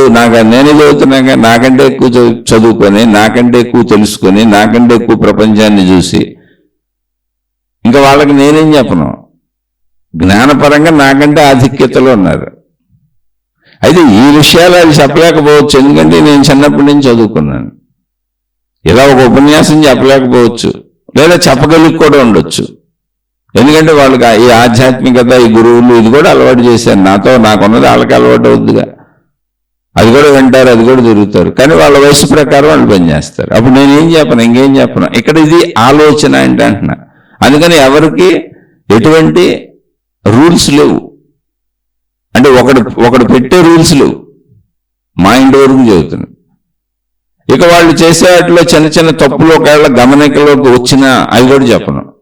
ఎందుకనంటే నా చిన్నతనం నుంచి ఇప్పటి వరకు నా జీవిత ప్రయాణంలో నేను కావాలని చేసిన తప్పులు ఎన్నో ఉన్నాయి. చిన్న చిన్న తప్పులు చేయాలనిపిస్తుంది, ఏదో చెప్పకుండా సినిమాకి వెళ్దాం అనిపిస్తుంది, లేదా అటు వెళ్దాం అనిపిస్తుంది, ఇటు అసలు నేను ఆ స్వేచ్ఛ ఇచ్చేసాను. నేను అసలు తప్పులు కాదు, స్వేచ్ఛ ఇచ్చినప్పుడు తప్పులు ఎందుకు అవుతాయి? నాకు స్వేచ్ఛ లేదు, అందుకని నేను అబద్ధం దొంగతనంగా సినిమాకి వెళ్ళి వచ్చేవాడిని, స్కూల్ మానేసి సినిమాకి వెళ్ళి వచ్చేవాడిని. మీరు స్వేచ్ఛ అనే చోట వాళ్ళు స్వేచ్ఛని ఎత్తుక్కుంటారు, అడ్డదారుల్లో ఎత్తుక్కుంటారు. అంతే తప్ప స్వేచ్ఛని కోల్పోరు ఎవరు. అవసరమైతే మిమ్మల్ని వదిలేస్తారు ఒక రోజుకి. అంటే వాళ్ళు వదలటం కుదరకపోవచ్చు, రేపు వదిలేస్తారు. వాళ్ళకి సాగటం వచ్చినాక వదిలేస్తారు. నేను చేసింది అదే, జీవితకాల మౌనం పెట్టుకుంది అదే. ఇక చాలు, ఇక్కడికి చాలు, ఆగిపోదామని జీవితకాల మౌనం పెట్టుకున్నా. అలా ఎక్కడైనా అది జరుగుద్ది. ఆ అనుభవం నాకు ఉన్నప్పుడు ఇప్పుడు నా వాళ్ళతో నేను ఎలా ఉండాలి అంటే, ఎవరి స్వేచ్ఛ వాళ్ళకు ఉంది. నీ ఇష్టం వచ్చినప్పుడు నువ్వులే, నీ ఇష్టం వచ్చింది వండుకు తిను. మీరు ఏం వండుకు తింటున్నారు కొంచెం ఇంత పెట్టండి నాకు. ఎందుకంటే నాకు ఇదే తినాలని ఏం లేదు. ఇంకా 57 ఏళ్ళు వచ్చినాక కూడా ఇదే తినాలి, ఇదే తినాలి, ఇదే తినాలి అని కొట్టుకుంటే అర్థమే ఉంది. అసలు వాళ్ళు తినేదే వండుతారు, మంచిదే వండుతారు, చెడ్డది ఎందుకు వండుతారు? చిన్నపిల్లలు కాబట్టి మా పిల్లలు వాళ్ళ అమ్మతో అప్పుడప్పుడు ఘర్షణ పడుతూ ఉంటారు, రోజు ఇదే చేస్తావేంటి, అది చెయ్యి ఈ చెయ్యి అనేది. వాళ్ళు ఏదో అడ్జస్ట్ చేసుకుంటారు, వాళ్ళు గొడవలు పడతారు. అలా ఒక మనిషిని నిర్ధారించి ఇలాగే జరగాలి, ఇదే చెయ్యాలి అనేటువంటిది కుదరదు. అలా కుదుర్చుకోవాలనుకునే జంతు ప్రవృత్తి. అందుకని ఇక్కడ ఎలా అండి ఉండటం అంటే, మంచిగా ఉండటం అంటే మీరేదో లాభాలు పొందేస్తారని కాదు. నేను ముందే చెప్పాను, మంచిగా ఉండటం అనే దాంట్లో ఎవరిని ఏమీ అనొద్దు, ఘర్షణలు పడద్దు, అలాని మనం కూడా బాధపడద్దు అనడానికి నేను సర్వస్వాన్ని వదులుకున్నాను. మొత్తం ధనాన్ని వదిలేసుకున్నాను, మొత్తం మనుషుల్ని వదిలేసుకున్నాను, జీవితకాలం మౌనం పెట్టుకున్నాను. నా బాధ్యతలుగా భార్యాపిల్లలు ఉన్నారు కనుక, ఇంకా పిల్లలు సెటిల్ అవ్వలేదు కనుక వాళ్ళు ఉన్నారు నాతో, వాళ్ళు సెటిల్ అయిపోతే అది కూడా తల్లని తీసేస్తాను, మిగిలిన మొత్తం వదిలేశాను. అలా ఏదో ఒకటి వదిలేయాలి, కోల్పోకుండా ఇక్కడ జరగదు. ఎప్పుడు పొందటమే కుదరదు, ఇచ్చిపుచ్చుకోవటం వ్యవస్థ ఇది. గాలి ఎంత పీల్చామో అంత గాలి వదులుతాం. ఆహార పదార్థాలు తిన్నాక మలమూత్ర విసర్జనల రూపంలో వదిలేస్తాం. నీరు ఎంత తాగామో అంత మూత్ర రూపంలో వెళ్ళిపోద్ది, ఆహారం ఎంత తిన్నామో అంత మల రూపంలో వెళ్ళిపోద్ది. అలా నిత్యం మన దగ్గర తీసుకోవటం ఎంత ఉందో వదిలేయటం అంతే ఉంది. అలాగే ఇక్కడ పట్టుకోవటం, పట్టువిడుపులు అలాగే ఉంటాయి. అంతే జీవితం. పుట్టుక వచ్చింది కాబట్టి మరణం వస్తుంది. అందుకని ఏమంటే మంచిగా ఉంటే ఎప్పుడు ఇలా అయిపోతుంది అలా అయిపోతుంది అనేది ఒక పరిమిత భావన. మంచిగా ఉంటే ఎప్పుడూ ఏమీ అవ్వదు, అయినట్టు కనపడుతూ ఉంటుంది అంతే. సృష్టి అంతా మంచిగా ఉంది. ఒక చెట్టు మంచిగా ఉంది, ఒక చెట్టు మంచిగా ఉంటే కాయలు కోసుకుపోతున్నారు అనుకోండి, చెట్టు కంప్లైంట్ చేసింది అనుకోండి, ఏమంటే మంచిగా ఉంటే కాయలన్నీ కోసుకుపోతున్నారు, ఆకులన్నీ కోసుకుపోతున్నారు, కొమ్మలన్నీ కుట్టుకుపోతున్నారు, నన్ను పొయ్యిలో పెట్టి కాయలు చేస్తున్నారు, అలాగే నా పువ్వులన్నీ కోసుకుపోతున్నారు, ఇంకో చెట్టు కంప్లైంట్ చేసింది అనుకోండి. అసలు దానికి పువ్వులతో పని లేదు, కాయలతో పని లేదు, అది దాని జీవితం జీవిస్తుందండి. అలాగే మీరు మీ జీవితం జీవించండి. కంప్లైంట్ ఎప్పుడు వస్తుంది అంటే, ఎదుట వాళ్ళు మనం నిర్ధారించినట్టుగా లేరు, మనం అనుకున్నట్టుగా లేరు, ఇక్కడ మనం ఏదో వైపరీత్య ధోరణులకు గురైపోతామేమో అని మనకు ఆలోచనలు వస్తున్నాయి. అలా ఎప్పుడు రాదు. ఇప్పుడు మంచిగా ఉన్నామండి, మంచిగా ఉండటం ఏంటి, మన డబ్బులు బ్యాంకులో ఉన్నాయి, ఎలా ఎత్తుకుపోతారు? దొంగలు ఎలా ఎత్తుకుపోతారు చెప్పండి? మీరు ఎత్తుకుపోవడానికి అవకాశం ఇస్తే ఎత్తుకుపోతారు. మీ మెడలో గొలుసు ఉందనుకోండి, లాక్కుపోతారు. అది మీరు అవకాశం ఇచ్చారు. అదేంటండి నేనేదో మంచిగా గొలుసేసుకొని నేనేదో వెళ్తుంటే లాక్కుపోవచ్చాడు అన్నాడు దొంగ. వాడి వృత్తి వాడు చేశాడు. జాగ్రత్తగా ఉండమని నేనేది, మీరే ఇంకో శీర్షికలో జాగ్రత్తగా ఉండమని చెప్పారు కదా అంటే, మీరెందుకు మీ మొత్తం బంగారం ఒళ్ళంతా వేసుకొని ఊరంతా చూపించాలనుకోవటం ఎందుకు? పోయినా పర్లేదులే అనుకుని గుంటు నగలు వేసుకోండి, లేదా ఒక పసుపుతాడు కట్టుకోండి. అంటే మనం ఒక అవకాశం ఇచ్చి మిగిలిన వాళ్ళు మంచిగా లేరంటే అలాగంటున్నా. అప్పుడు పోయేదాన్ని ఒప్పుకోండి. మీరు ఇంత ఆనందాన్ని తలతల మెరిసిపోయే బంగారం అంతా వేసుకొని అదంతా ప్రపంచానికి చూపించి నేను ఆనందపడాలి అనుకున్నారనుకోండి, ఆ ఆనందానికి బదులుగా అది ఎప్పుడైనా పోవచ్చు అనే దాన్ని అంగీకరించి దాన్ని ధరించి తిరగండి. పోతే హాయిగా ఉండదు, వదిలేయండి. పోకపోతే ఇంకా హాయిగా బతకండి, పోలేదు కాబట్టి. ఇది కాలంలో ఏం జరుగుద్దో ఎవరికి తెలియదు. మొత్తం జీవితాలు అన్నీ అలాగే ఉంటాయి. అసలు సృష్టి ఎలా ఉంటుంది. ఈ సృష్టిలో మధ్యలో జీవితంలో చిన్న చిన్న విషయాలు మాట్లాడుకోవటం ఎందుకండి, మనం మామూలుగా మాట్లాడుకుందాం. అసలు ఇప్పుడు వింటున్న మనం ఒక గంట తర్వాత బతుకుంటామా, సాయంత్రం వరకు బతుకుంటామా, రేపటి వరకు బతుకుంటామా అంటే అసలు ఇది మన చేతిలో ఉందా? మరణం ఎప్పుడు వస్తుందో మనకు తెలుసా? మరణం కరెక్ట్గా నాకు 99 వరకు రాదండి, నేను ఆపుకోగలను అనే సమర్థత ధైర్యం మనకుందా? ఆ మాట చెప్పగలమా? మనమే కదా ఎవరైనా ప్రపంచంలో. అది కుదరదు కదా. మరణమే మన చేతిలో లేదని సృష్టి మొత్తం ఏం చెబుతుంది? అసలు నీ చేతిలో ఏమి లేదని చెబుతుంది. నీకు చేతులు ఉన్నాయి కానీ నీ చేతిలో ఏమి నేను పెట్టలేదు అని చెబుతుంది సృష్టి. మనకున్న తెలివిలో, మనకున్న ప్రజ్ఞలో, మనకున్నటువంటి జ్ఞానంలో మనలో ఉన్న జంతువుని పోగొట్టుకుంటే మనం మానవత్వాన్ని పెంచుకోవచ్చు. మంచిగా జీవించటం అంటే అది కుటుంబ సభ్యులతో అయినా బయట వాళ్ళతో అయినా. ఏమంటే మంచిగా జీవిస్తే మోసం చేస్తున్నారండి అని మళ్ళీ కథలు చెబుతారు. నేను మంచోళ్ళు అనుకొని మా వాళ్ళే అనుకొని కష్టాల్లో ఉన్నారు కదా అని అప్పు అడిగితే ఇచ్చామండి, తిరిగి కడతలేదన్నారు. మంచిగా ఉండటం అప్పు ఇవ్వటం కాదు. లేదా అప్పు ఇచ్చావు, అప్పు ఇచ్చినప్పుడు మనిషి ఇవ్వచ్చు ఇవ్వకపోవచ్చు అంతే. ఇంకా దాని గురించి దిగులు పడకు. ఛాన్సెస్ 2 రకాలుగా ఉన్నాయి అక్కడ. అప్పు ఇవ్వద్దని నేను చెప్పట్లా. అప్పు ఇస్తున్నప్పుడే డిసైడ్ వాళ్ళు తిరిగి ఇవ్వచ్చు ఇవ్వకపోవచ్చు. లేదా నీ జాగ్రత్తల్లో జాగ్రత్త పడి అప్పు ఇవ్వు. వాళ్ళతో నువ్వు సాక్ష్యాధారాలు పెట్టుకో. ఆ సాక్ష్యాధారాల ప్రకారం తిరిగి అప్పు ఇవ్వాలనేది సాక్ష్యాధారాలు పెట్టుకొని తర్వాత ఫైట్ చేయి. నీ డబ్బు నువ్వు తెచ్చుకోవడానికి వాళ్ళు ఇవ్వకపోతే సాక్ష్యాధారాలు ఉన్న కనుక యుద్ధం చేయి. మహాభారత యుద్ధం దానికే జరిగింది. మహాభారత యుద్ధం సాక్షాత్తు కృష్ణ భగవానుడు ఉన్నప్పుడు జరిగింది. యుద్ధం జరగకుండా కృష్ణ భగవానుడు ఆపగలిగారా? ఈ చరిత్రలు, ఈ కథలు, ఈ పురాణాలు, ఇతిహాసాలు, మత గ్రంథాలు, మతాలకు సంబంధించిన అనేక రకాల కథల రూపంలో చెప్పబడిన జ్ఞాన బోధలు ఎవరి కోసం? మన కోసం కదా. దేవుడే ఉండి ఆపలేకపోయాడు కదండి. అదే కదా రాసింది మహాభారతం.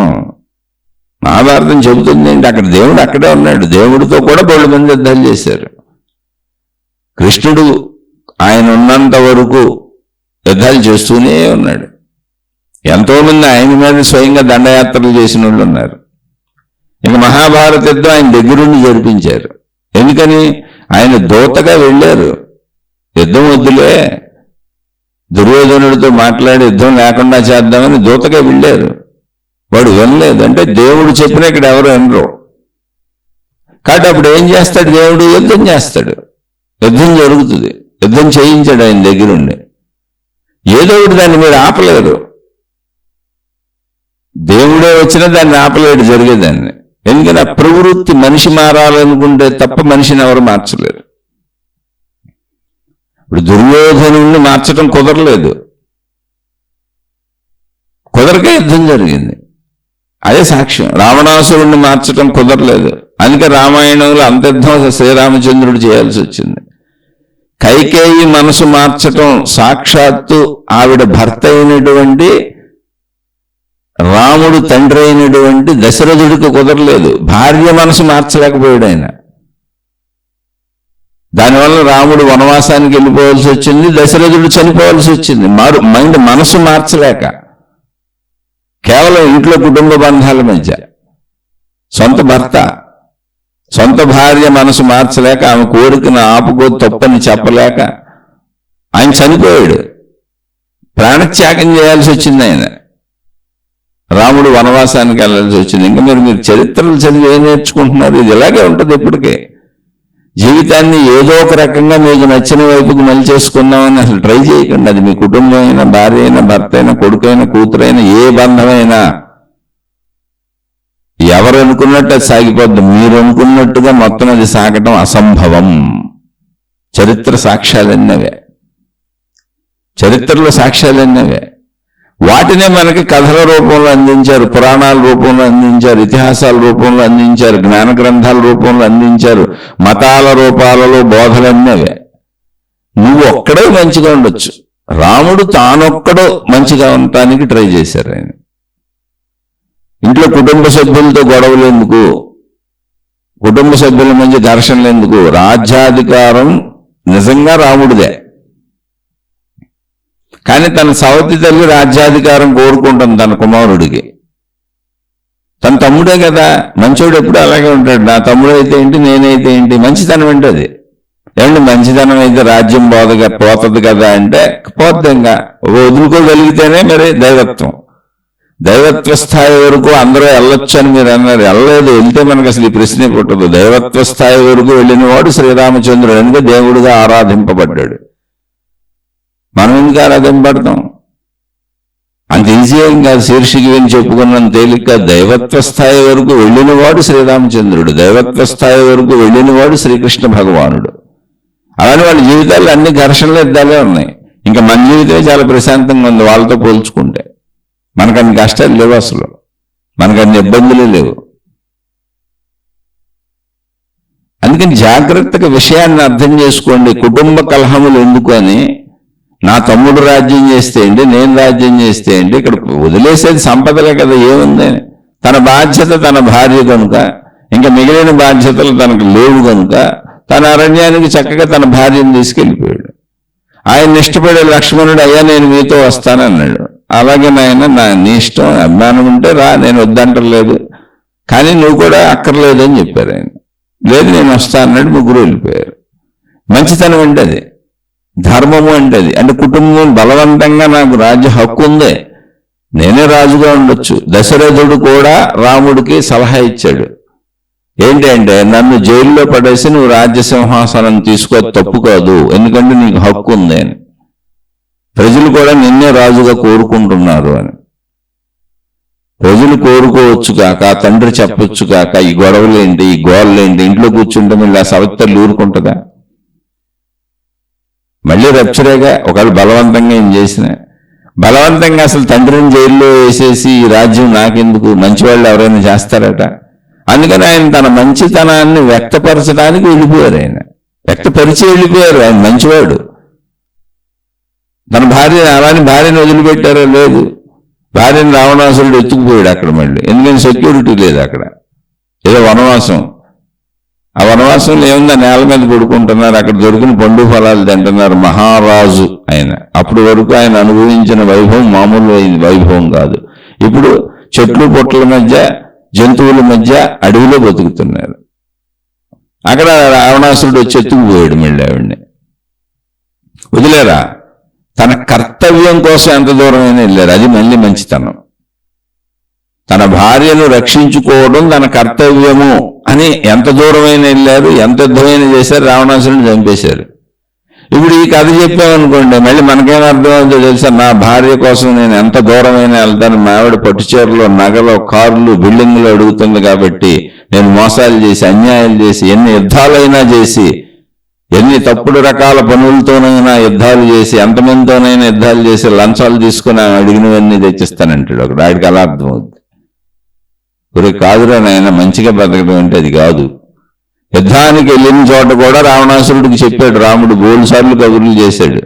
అయ్యా మీరు లంకకు వచ్చేసాం, యుద్ధం మొదలు పెట్టేస్తున్నాం, ఇదిగో నేను నా వెనక బోల్డు సైన్యం వచ్చేసింది, ఎందుకు అనవసరంగా నీ వాళ్ళు చనిపోతారు, నా వాళ్ళు చనిపోతారు, నిన్ను అసలు చంపాలని నాకు లేదు, నా భార్యను రక్షించుకోవడం నా ధర్మము, కనుక నా భార్యను నాకు అప్పచెబితే నేను అసలు యుద్ధమే చేయని వెళ్ళిపోతానని ఆయన యుద్ధం చివరి వరకు 10 సార్లు పైన కబుర్లు చేశారు రావణాసురుడికి. ఆఖరికి యుద్ధం చివరిలో, చిట్ట చివరిలో మొత్తం రావణాసురుడికి సంబంధించిన అందరూ చనిపోయి రావణాసురుడు ఒక్కడే మిగిలి ఉన్నప్పుడు కూడా ఆయన చెప్పారు, నేను వదిలేస్తాను, నా సీతమ్మని నాకు అప్పచెప్పి ఇప్పుడు కూడా నేను చంపాలని నాకు లేదు అని. వాడు నేను వదలను, నన్ను చంపితేనే నువ్వు సీతమ్మని తీసుకెళ్ళటం, లేదా యుద్ధం కొనసాగటమే అన్నాడు. చంపేసి తీసుకెళ్ళాడు. అదే సమాధానం దుర్యోధనుడు కూడా చెప్పాడు. శ్రీకృష్ణుడికి అదే సమాధానం చెప్పాడు దుర్యోధనుడు.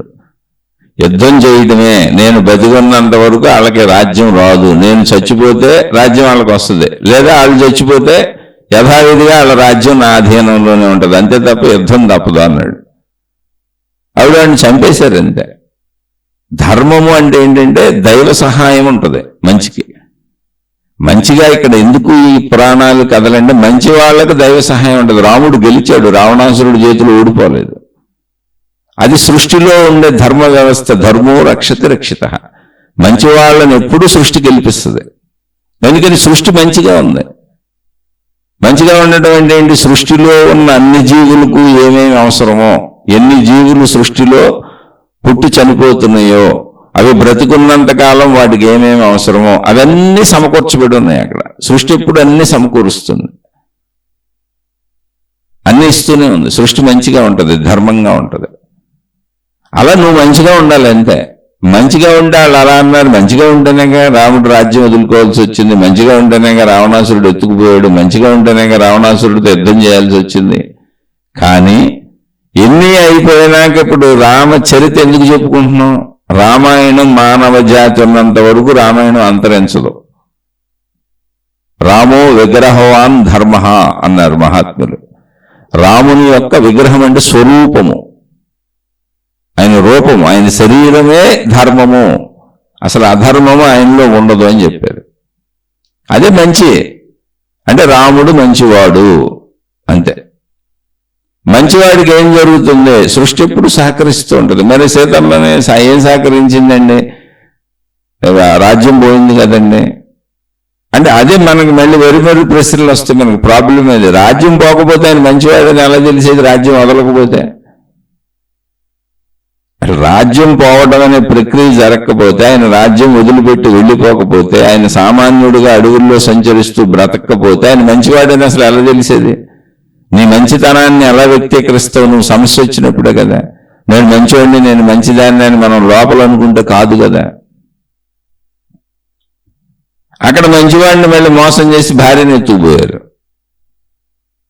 మళ్ళీ వెళ్ళి మంచివాడినే, కానీ నేను పిరికివాడిని కాదు, వీరుణ్ణి నేను అని చెప్పి మొత్తం బ్రహ్మాండమైనటువంటి యుద్ధం చేశారు ఆయన. నేను మంచి కోసం తల వంచి ఉంటాను తప్ప పిరికివాడిని కాదు అని. పిరికితనం మంచితనం కాదు. అక్కడ చూపించారు. ఏమైంది? మళ్ళీ సహకారమే జరిగిందిగా. ఆమెను చంపేశారు, తన భార్యను తెచ్చుకున్నారు. అలాగే పాండవులు మంచివాళ్ళు, అనేక బాధలు పడ్డారు. ఆ బాధలు పడకపోతే మంచివాళ్ళు అని ఎలా తెలిసేది? మంచిని వ్యక్తపరచటం అంటే ఏంటి? అవకాశం ఉన్నంత వరకు మేము మంచిగానే ఉంటాం, ఎదుటివాడికి హాని చేయం, వాడి హాని చేస్తున్నా కూడా మంచిగానే ఉండే ప్రయత్నం చేస్తాం. అది శృతి మించినప్పుడు కాలమే దానికి సమాధానం. కాలం యుద్ధాన్ని తెచ్చింది. ఆ యుద్ధాన్ని ఆపుదామని దేవుడు, భగవంతుడైనటువంటి శ్రీకృష్ణ భగవానుడు కూడా ప్రయత్నించాడు, కుదరలేదు. యుద్ధంలో ఏం జరిగింది? అది కాల తీర్పు. మంచికి ఎప్పుడు ధర్మో రక్షిత రక్షిత, ధర్మాన్ని ఆచరించి రక్షించే వాళ్ళని ధర్మమే రక్షిస్తుంది అంటే అర్థం ఏంటి? మంచి ఎప్పుడు గెలుస్తుంది. మొత్తం దుర్యోధనుడు చనిపోయాడు. మొత్తం ఇప్పుడు దుర్యోధనుడు రాజ్యం కూడా ఇళ్ళకే వచ్చేసింది. అలానే వీళ్ళేం కోరుకోవాలా, లేరు వారసులు. ఇంకా అలా మంచిలో జీవించుకుంటూ వెళితే నువ్వు నష్టపోతావు. అంటే నువ్వు నష్టపోకుండా అసలు మంచివాడివి, మంచిదాని అని అలా తెలుస్తుంది. కానీ ఆ నష్టములో చిట్ట చివరి విజయం ఎప్పుడు నీదే ఉంటుంది. అది తాత్కాలిక నష్టం. నీ మంచితనాన్ని వ్యక్తపరచడానికి నీకు వచ్చిన అవకాశం అది. ఒకళ్ళు మంచివాళ్ళని మనకు ఎలా తెలుస్తుంది? ఎవరో ఆ కష్టాల్లో ఉన్నారు, బాధల్లో ఉన్నారు. బాబు, నేను పొద్దున్న నుంచి భోజనం చేయలేదండి, నాకు చాలా ఆకలేస్తుందని అడిగాడు వచ్చి. అయ్యో బాబు, ఆకలేస్తుందా, బెలవాడు రారా అని హోటల్కి తీసుకెళ్లి కూర్చోబెట్టి చక్కగా భోజనం పెట్టించి ఆ బిల్లు మనం కట్టేసి వచ్చాం. నువ్వు మంచితనాన్ని వ్యక్తపరచడానికి అతను వచ్చి అడగకపోతే అవకాశమే రాదు కదా నీకు. నువ్వు మంచివాడు, మంచిదాని నువ్వు అనుకుంటూ ఉంటావు, కార్యం చేయకుండా ఎలా తెలుస్తుంది? అందుకని నీ మంచితనాన్ని వ్యక్తపరచు. పరిస్థితులు అలా ఉంటాయి. మన ఇంట్లో ఉంటారు, కుటుంబంలో ఉంటారు, బయట ఉంటారు, రకరకాల మనుషులు ఉంటారు. కానీ నువ్వు నీ మంచితనాన్ని వ్యక్తపరుస్తూ జీవించు. అది మంచి అంటే.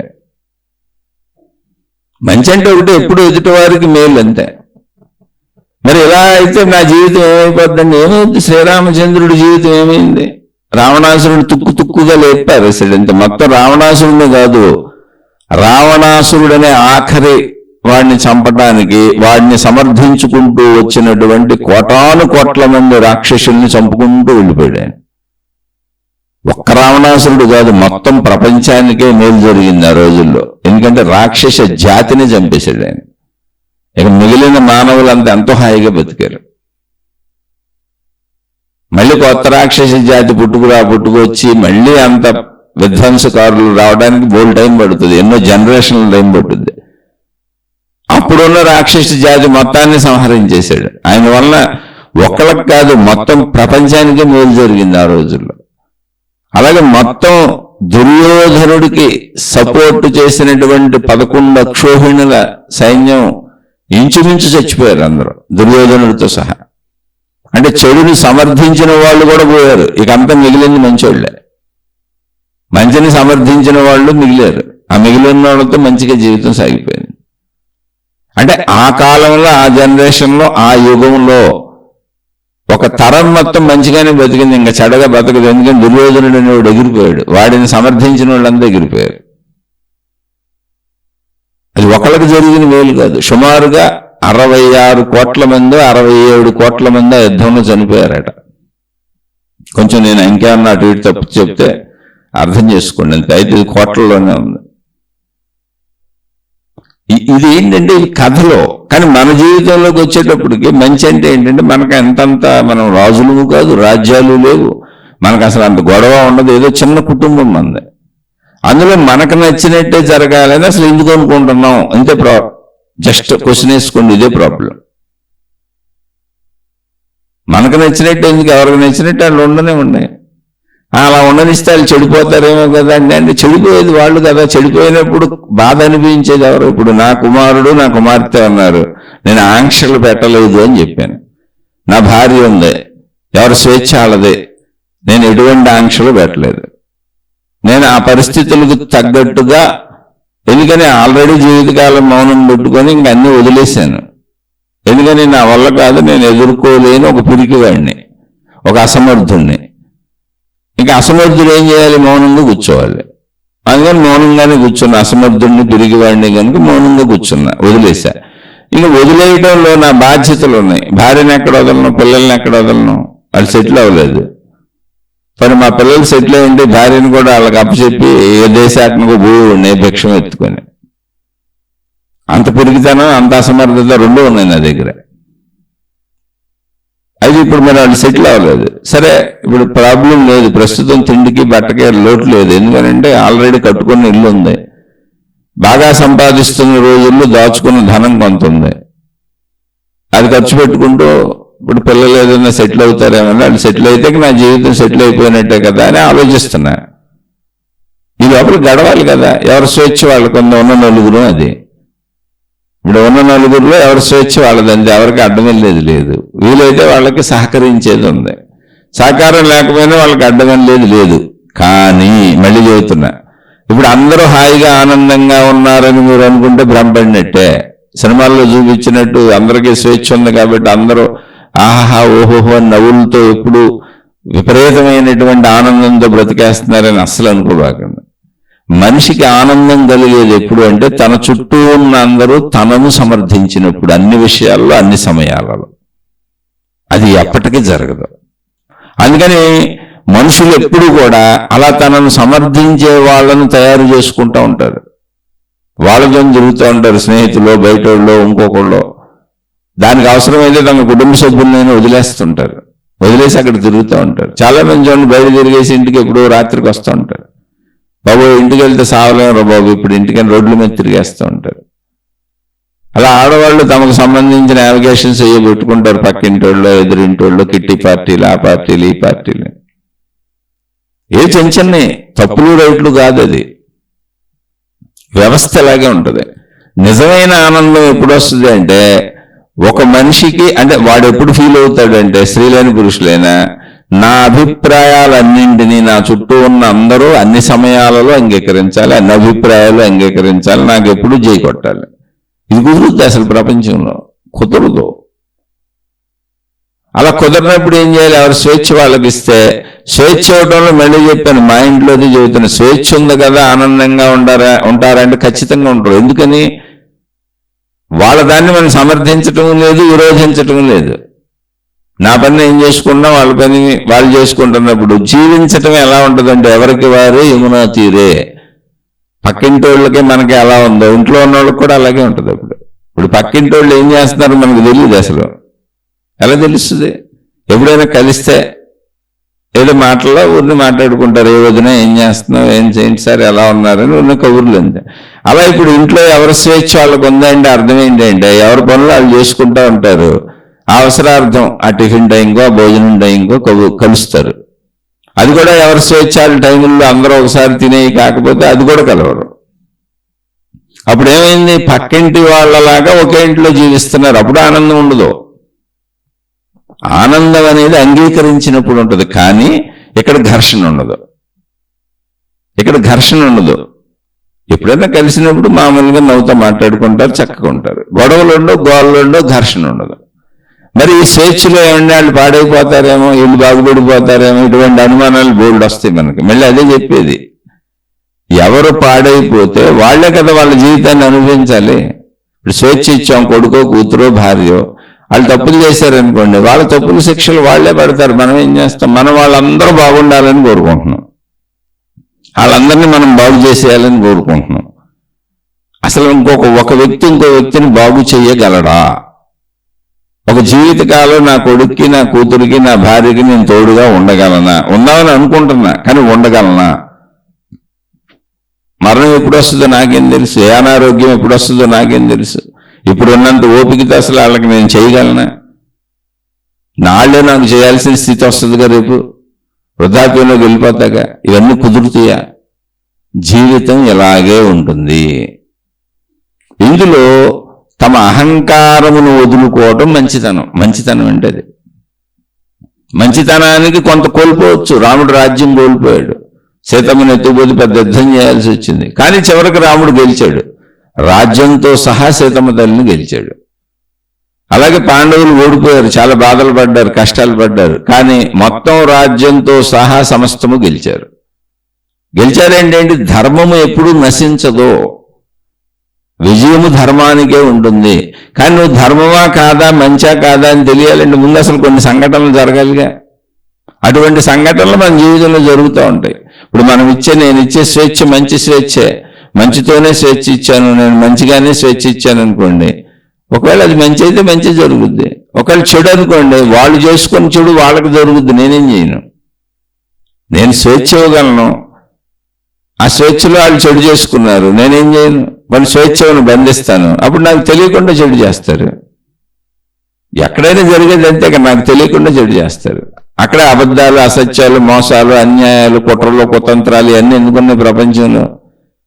స్వేచ్ఛ లేని చోట వీటిని ఉపయోగిస్తారు. ఎక్కడైతే స్వేచ్ఛ లేదో, ఎక్కడైతే మంచితనం లేదో, ఎక్కడైతే మనం అనుకున్నది మనకి దొరకదు అనుకుంటారో అక్కడ అసత్యం, అబద్ధం మొదలు పెడతారు. ముందు చిన్న అబద్ధంతో మొదలు పెడతారు. అబద్ధం నుంచి ఇంకా అన్యాయం, కుట్రలు, కుతంత్రాలు, మోసాలు, ప్లాన్డ్గా ఇంకా అన్ని చేసుకుంటూ వెళ్ళిపోతారు. అదే ప్రపంచం ఇప్పుడు మనం చూస్తుంది. కాబట్టి ఏదో జరిగిపోద్ది, ఎవరో ఏదో అనుకుంటున్నారు, వీళ్ళు ఎలా అనుకుంటున్నారు, వాళ్ళు అలా అనుకుంటున్నారు, మంచిగా ఉంటే ఎలా అనేది ఎప్పుడు అనుకోకుండా మంచిగా ఉండటం అనేది సృష్టి ధర్మము. మీరు ఉంటారో ఉండరో మీ ఇష్టం. అది మంచిగా ఉండటం అనేది సృష్టి ధర్మము. ఆ ధర్మంలో నేనేం కోల్పోకూడదు, నేనేం నష్టపోకూడదు. మా వాళ్ళు అందరూ బాగుండాలి, మా అబ్బాయి బాగోవాలి, మా అమ్మాయి బాగోవాలి, మా ఆయన బాగోవాలి, నేను బాగోవాలి, మా బంధువులందరూ బాగోవాలి, మాకు సంబంధించిన ఏం పోకూడదు అనుకుంటే మీరు అనుకోవటమే తప్ప అసలు మనమే పోతాం, మనం చచ్చిపోతాం, మన ప్రాణం ఉండదు ఇక్కడ. మనమే పోయేదానికి ఇంకా మనం ఏం చేస్తాం? ఇప్పుడు మన పిల్లల ఆయువు ఎంతో, మనకున్నోళ్ళ ఆయువు ఎంతో, అసలు వాళ్ళకి ఉన్నటువంటి ఇష్టాయిష్టాలు ఏంటో వాళ్ళు చేసుకుని మంచి వాళ్ళు అనుభవిస్తారు, వాళ్ళు చేసుకునే చెడు వాళ్ళు అనుభవిస్తారు. మనం స్వేచ్ఛ ఇచ్చాం, మంచి చెబుతున్నాం అంతే, మంచిగా ఉంటున్నాం, మంచి చెబుతున్నాం, మంచి చేస్తున్నాం, అంతవరకే. కాదు నా వాళ్ళందరూ మంచిగానే ఉండాలని బలంగా మనం అనుకున్నాం, ప్రయత్నించాం, ఉంచగలమా? ఒక వ్యక్తిని బలంగా మంచివాడిని చేయగలమా? ప్రయత్నించి చేయగలమా? బలవంతంగా చేయగలమా? అది కుదురుతుందా? ఘర్షణలు వస్తాయి అంతే, ఇంకేం ఉండదు. అక్కడ విడిపోతారు కూడా. ఇది బలవంతమైనప్పుడు విడిపోతారు. మీ మానసిక స్థితిలో మీరు దాన్ని భరించలేకపోతున్నప్పుడు ఈ ప్రశ్నలు పుడతాయి. భరించలేని తనాన్ని వదిలేయండి, అక్కడికి అది వదిలేయటమే. నేను ఎదుట వాళ్ళ మీద పెత్తనాలు చేయను, మంచిగా ఉంటాను, ఎవరి స్వేచ్ఛలో వాళ్ళని ఉండనిస్తాను, వాళ్ళ స్వేచ్ఛకి నేను భంగంగా అడ్డుపడి వెళ్ళను, నా మంచితనాన్ని నేను ప్రకటిస్తాను. తర్వాత ఏం జరిగితే జరుగుతుంది, నేనేం చేయను. నాకేం జరుగుతుంది అనేది నా వల్ల కాదు, నా వాళ్ళకేం జరుగుతుంది అనేది నా వల్ల కాదు. ఎందుకంటే ఎవరు చేసిన కర్మ వారు అనుభవించక తప్పదు. మంచిలో నష్టపోవటం అయితే ఉండదు. తాత్కాలికంగా నష్టపోకుండా నువ్వు మంచోడు మంచిదని ఎలా తెలుస్తుంది? అసలు రాముడు రాజ్యం వదిలిపెట్టి వెళ్ళి ఉండకపోతే దశరథుడు, ఆయన సొంత తండ్రి దశరథుడే చెప్పాడు, నన్ను జైల్లో వేసి నువ్వు రాజ్యాన్ని పరిపాలించుకో, యువరాజుగా నీకు ఆ హక్కు ఉంది అని. అదే పని రాముడు చేస్తుంటే అసలు రామాయణం ఉండేది కాదు. రామాయణం ఎవరో చెప్పుకునేవాళ్ళు కాదు, మంచికి నిర్వచనం అనేది ఉండేది కాదు. అలాగే పాండవులు మాయాజోదంలో ఓడిపోయి అజ్ఞాతవాసానికి వెళ్ళి ఉండకపోతే, ఏంటి అజ్ఞాతవాసానికి వెళ్ళేదని ద్రౌపది వస్త్రాలు తీస్తున్నప్పుడే వాళ్ళు గొడవ దిగి యుద్ధానికి దిగి అక్కడ ఉన్న వాళ్ళతో యుద్ధం చేసి అప్పుడే అందరినీ చంపేసి ఉంటే అసలు మహాభారతం కథే ఉండేది కాదు, మంచిగా ఉండేది కాదు. కాదు, వాళ్ళు ఎన్ని బాధలైనా సహించారు. తమ భార్య వస్త్రాలు ఓడదీస్తుంటే సహించారు. మాయాజోతమైనా సరే ఆడాను ఓడాను కాబట్టి, ఓడిపోయాం కాబట్టి ఆ ధర్మ ప్రకారం అవన్నీ పాటిద్దామని వనవాసానికి వెళ్ళారు. అన్నీ చేసి వచ్చేప్పుడు రాజ్యం అడిగారు. అప్పుడు కూడా ఎవరన్నాడు, పోయినా ఇవ్వపోతే ఇవ్వపోయో 5 ఊళ్ళు చాలని అడిగారు. మేము బతకాలి కదా, బతుకు జరువుకు 5 ఊళ్ళు 5 ఊళ్ళు పరిపాలించుకు బతుకుతామని అడిగారు. సూది మనం మోపినంత భూమి కూడా ఇవ్వను, మీరు మగోళ్ళు అయితే దమ్ముండే యుద్ధం చేయండి అన్నాడు. అంటే వాడి ఉద్దేశం ఏంటి, అసలు నేను చంపేద్దామని. ఇంకా తప్పనిసరి పరిస్థితుల్లో కృష్ణ భగవానుడి ఆధ్వర్యంలోనే యుద్ధం చేయాల్సి వచ్చింది. మంచి వాళ్ళకి యుద్ధం చేయాలని ఉండదు, యుద్ధం వద్దని గోళ్ళు ప్రయత్నించారు వాళ్ళు. కానీ చెడ్డవాడు ఎప్పుడు యుద్ధానికి వస్తాడు. యుద్ధం చేసాడు, ఆడే చచ్చిపోయాడు, ఆయన సపోర్ట్ చేసిన వాళ్ళందరూ చచ్చిపోయారు. అలా మనం ఎంత మంచిగా ఉన్నా, మనం ఎంత మంచి చెప్పినా ఆ మంచిని ఆచరించని వాళ్ళు దెబ్బతింటారు. వాళ్ళు మన కుటుంబ సభ్యులైనా కావచ్చు. మనం ఏం చేస్తాం దానికి? మనం ఏం చేయలేం. అందుకని ఆధ్యాత్మికతలో మన పాత్రను పోషించాలి. పాత్ర పోషణ అంటే ఇది. అంతే తప్ప నేను అనుకున్నట్టుగా నా కొడుకుని, నేను అనుకున్నట్టుగా నా కూతుర్ని, నేను అనుకున్నట్టుగా నా భార్యని నేను మలి చేయలేను, ఉంచేయలేను. నా భార్యకి అనారోగ్యాలు వస్తూ ఉంటాయి, ఎంతో బాధపడతా ఉంటుంది. ఏం చేయగలను నేను? అసలు మందులు తేగలను. ఏదో బాధపడుతున్నప్పుడు ఆ బాధకి ఏం చేయాలో ఉపశమనం చేయగలను, అనారోగ్యం తీసేయలేనుగా. అలాగే పిల్లలకి ఏ ప్రాబ్లమ్స్ వస్తుంటాయి, నేనేం చేయగలను? దానికి సహకరించగలను, ఏం చేయాలో కొంచెం ప్రయత్నించగలను, కానీ ప్రాబ్లం తీసేయలేనుగా. అలాగే నాకెన్నో అనారోగ్యాలు, నాకెన్నో బాధలు, నాకెన్నో సమస్యలు వస్తుంటాయి. నావే నేను తీసుకోలేనుగా. అసలు నా అనారోగ్యాన్ని నేను తీసి బయట పారేయలేనుగా. నాకు సమస్య రాకుండా నేను బయట పారేసుకోలేనుగా. కాదు, అలా జీవిస్తూ ఉంటాను, కానీ అందులో మంచిగా ఉంటాను. అది ఆధ్యాత్మికత. మంచికి ఎప్పుడు కూడా అంతిమ విజయం అంటే ఏంటంటే, అంతిమ విజయం మీద గెలుస్తామని కాదు, మంచిగా ఉన్న వాళ్ళకి ఎప్పుడూ ప్రశాంతత ఉంటుంది మానసికంగా. ఎందుకంటే నాకు ఇబ్బంది ఉండొచ్చు, నన్ను ఎవరైనా మోసం, కొంచెం ధనపరంగా మోసం చేయొచ్చు, విషయాల పరంగా మోసం చేయొచ్చు, నన్ను ఇబ్బంది పెట్టొచ్చు, బాధ పెట్టొచ్చు, కష్టపెట్టొచ్చు. అది సొంత వాళ్ళు కావచ్చు, బయట వాళ్ళు కావచ్చు, ఇంట్లో వాళ్ళు కావచ్చు, ఏదైనా కావచ్చు. కానీ నేను తప్పు చేయలేదు, నేను మంచిగా ఉన్నాను, నేను ధర్మంగా ఉన్నానన్న నా మానసిక స్థితి నాకు ఎప్పుడూ ప్రశాంతతనిస్తుంది. ఎన్ని సమస్యలు లేని.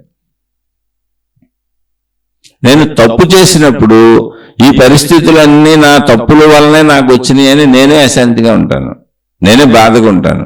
ఇప్పుడు ఆ కష్టాలన్నింటినీ భూతద్దంలో చూస్తాను, అయ్యో పెద్ద కొండల్లా కనపడతాయి సమస్యలన్నీ. ఎందుకని? నాదే తప్పుడు మనస్తత్వం అయినప్పుడు, నేను మంచివాడిని కానప్పుడు.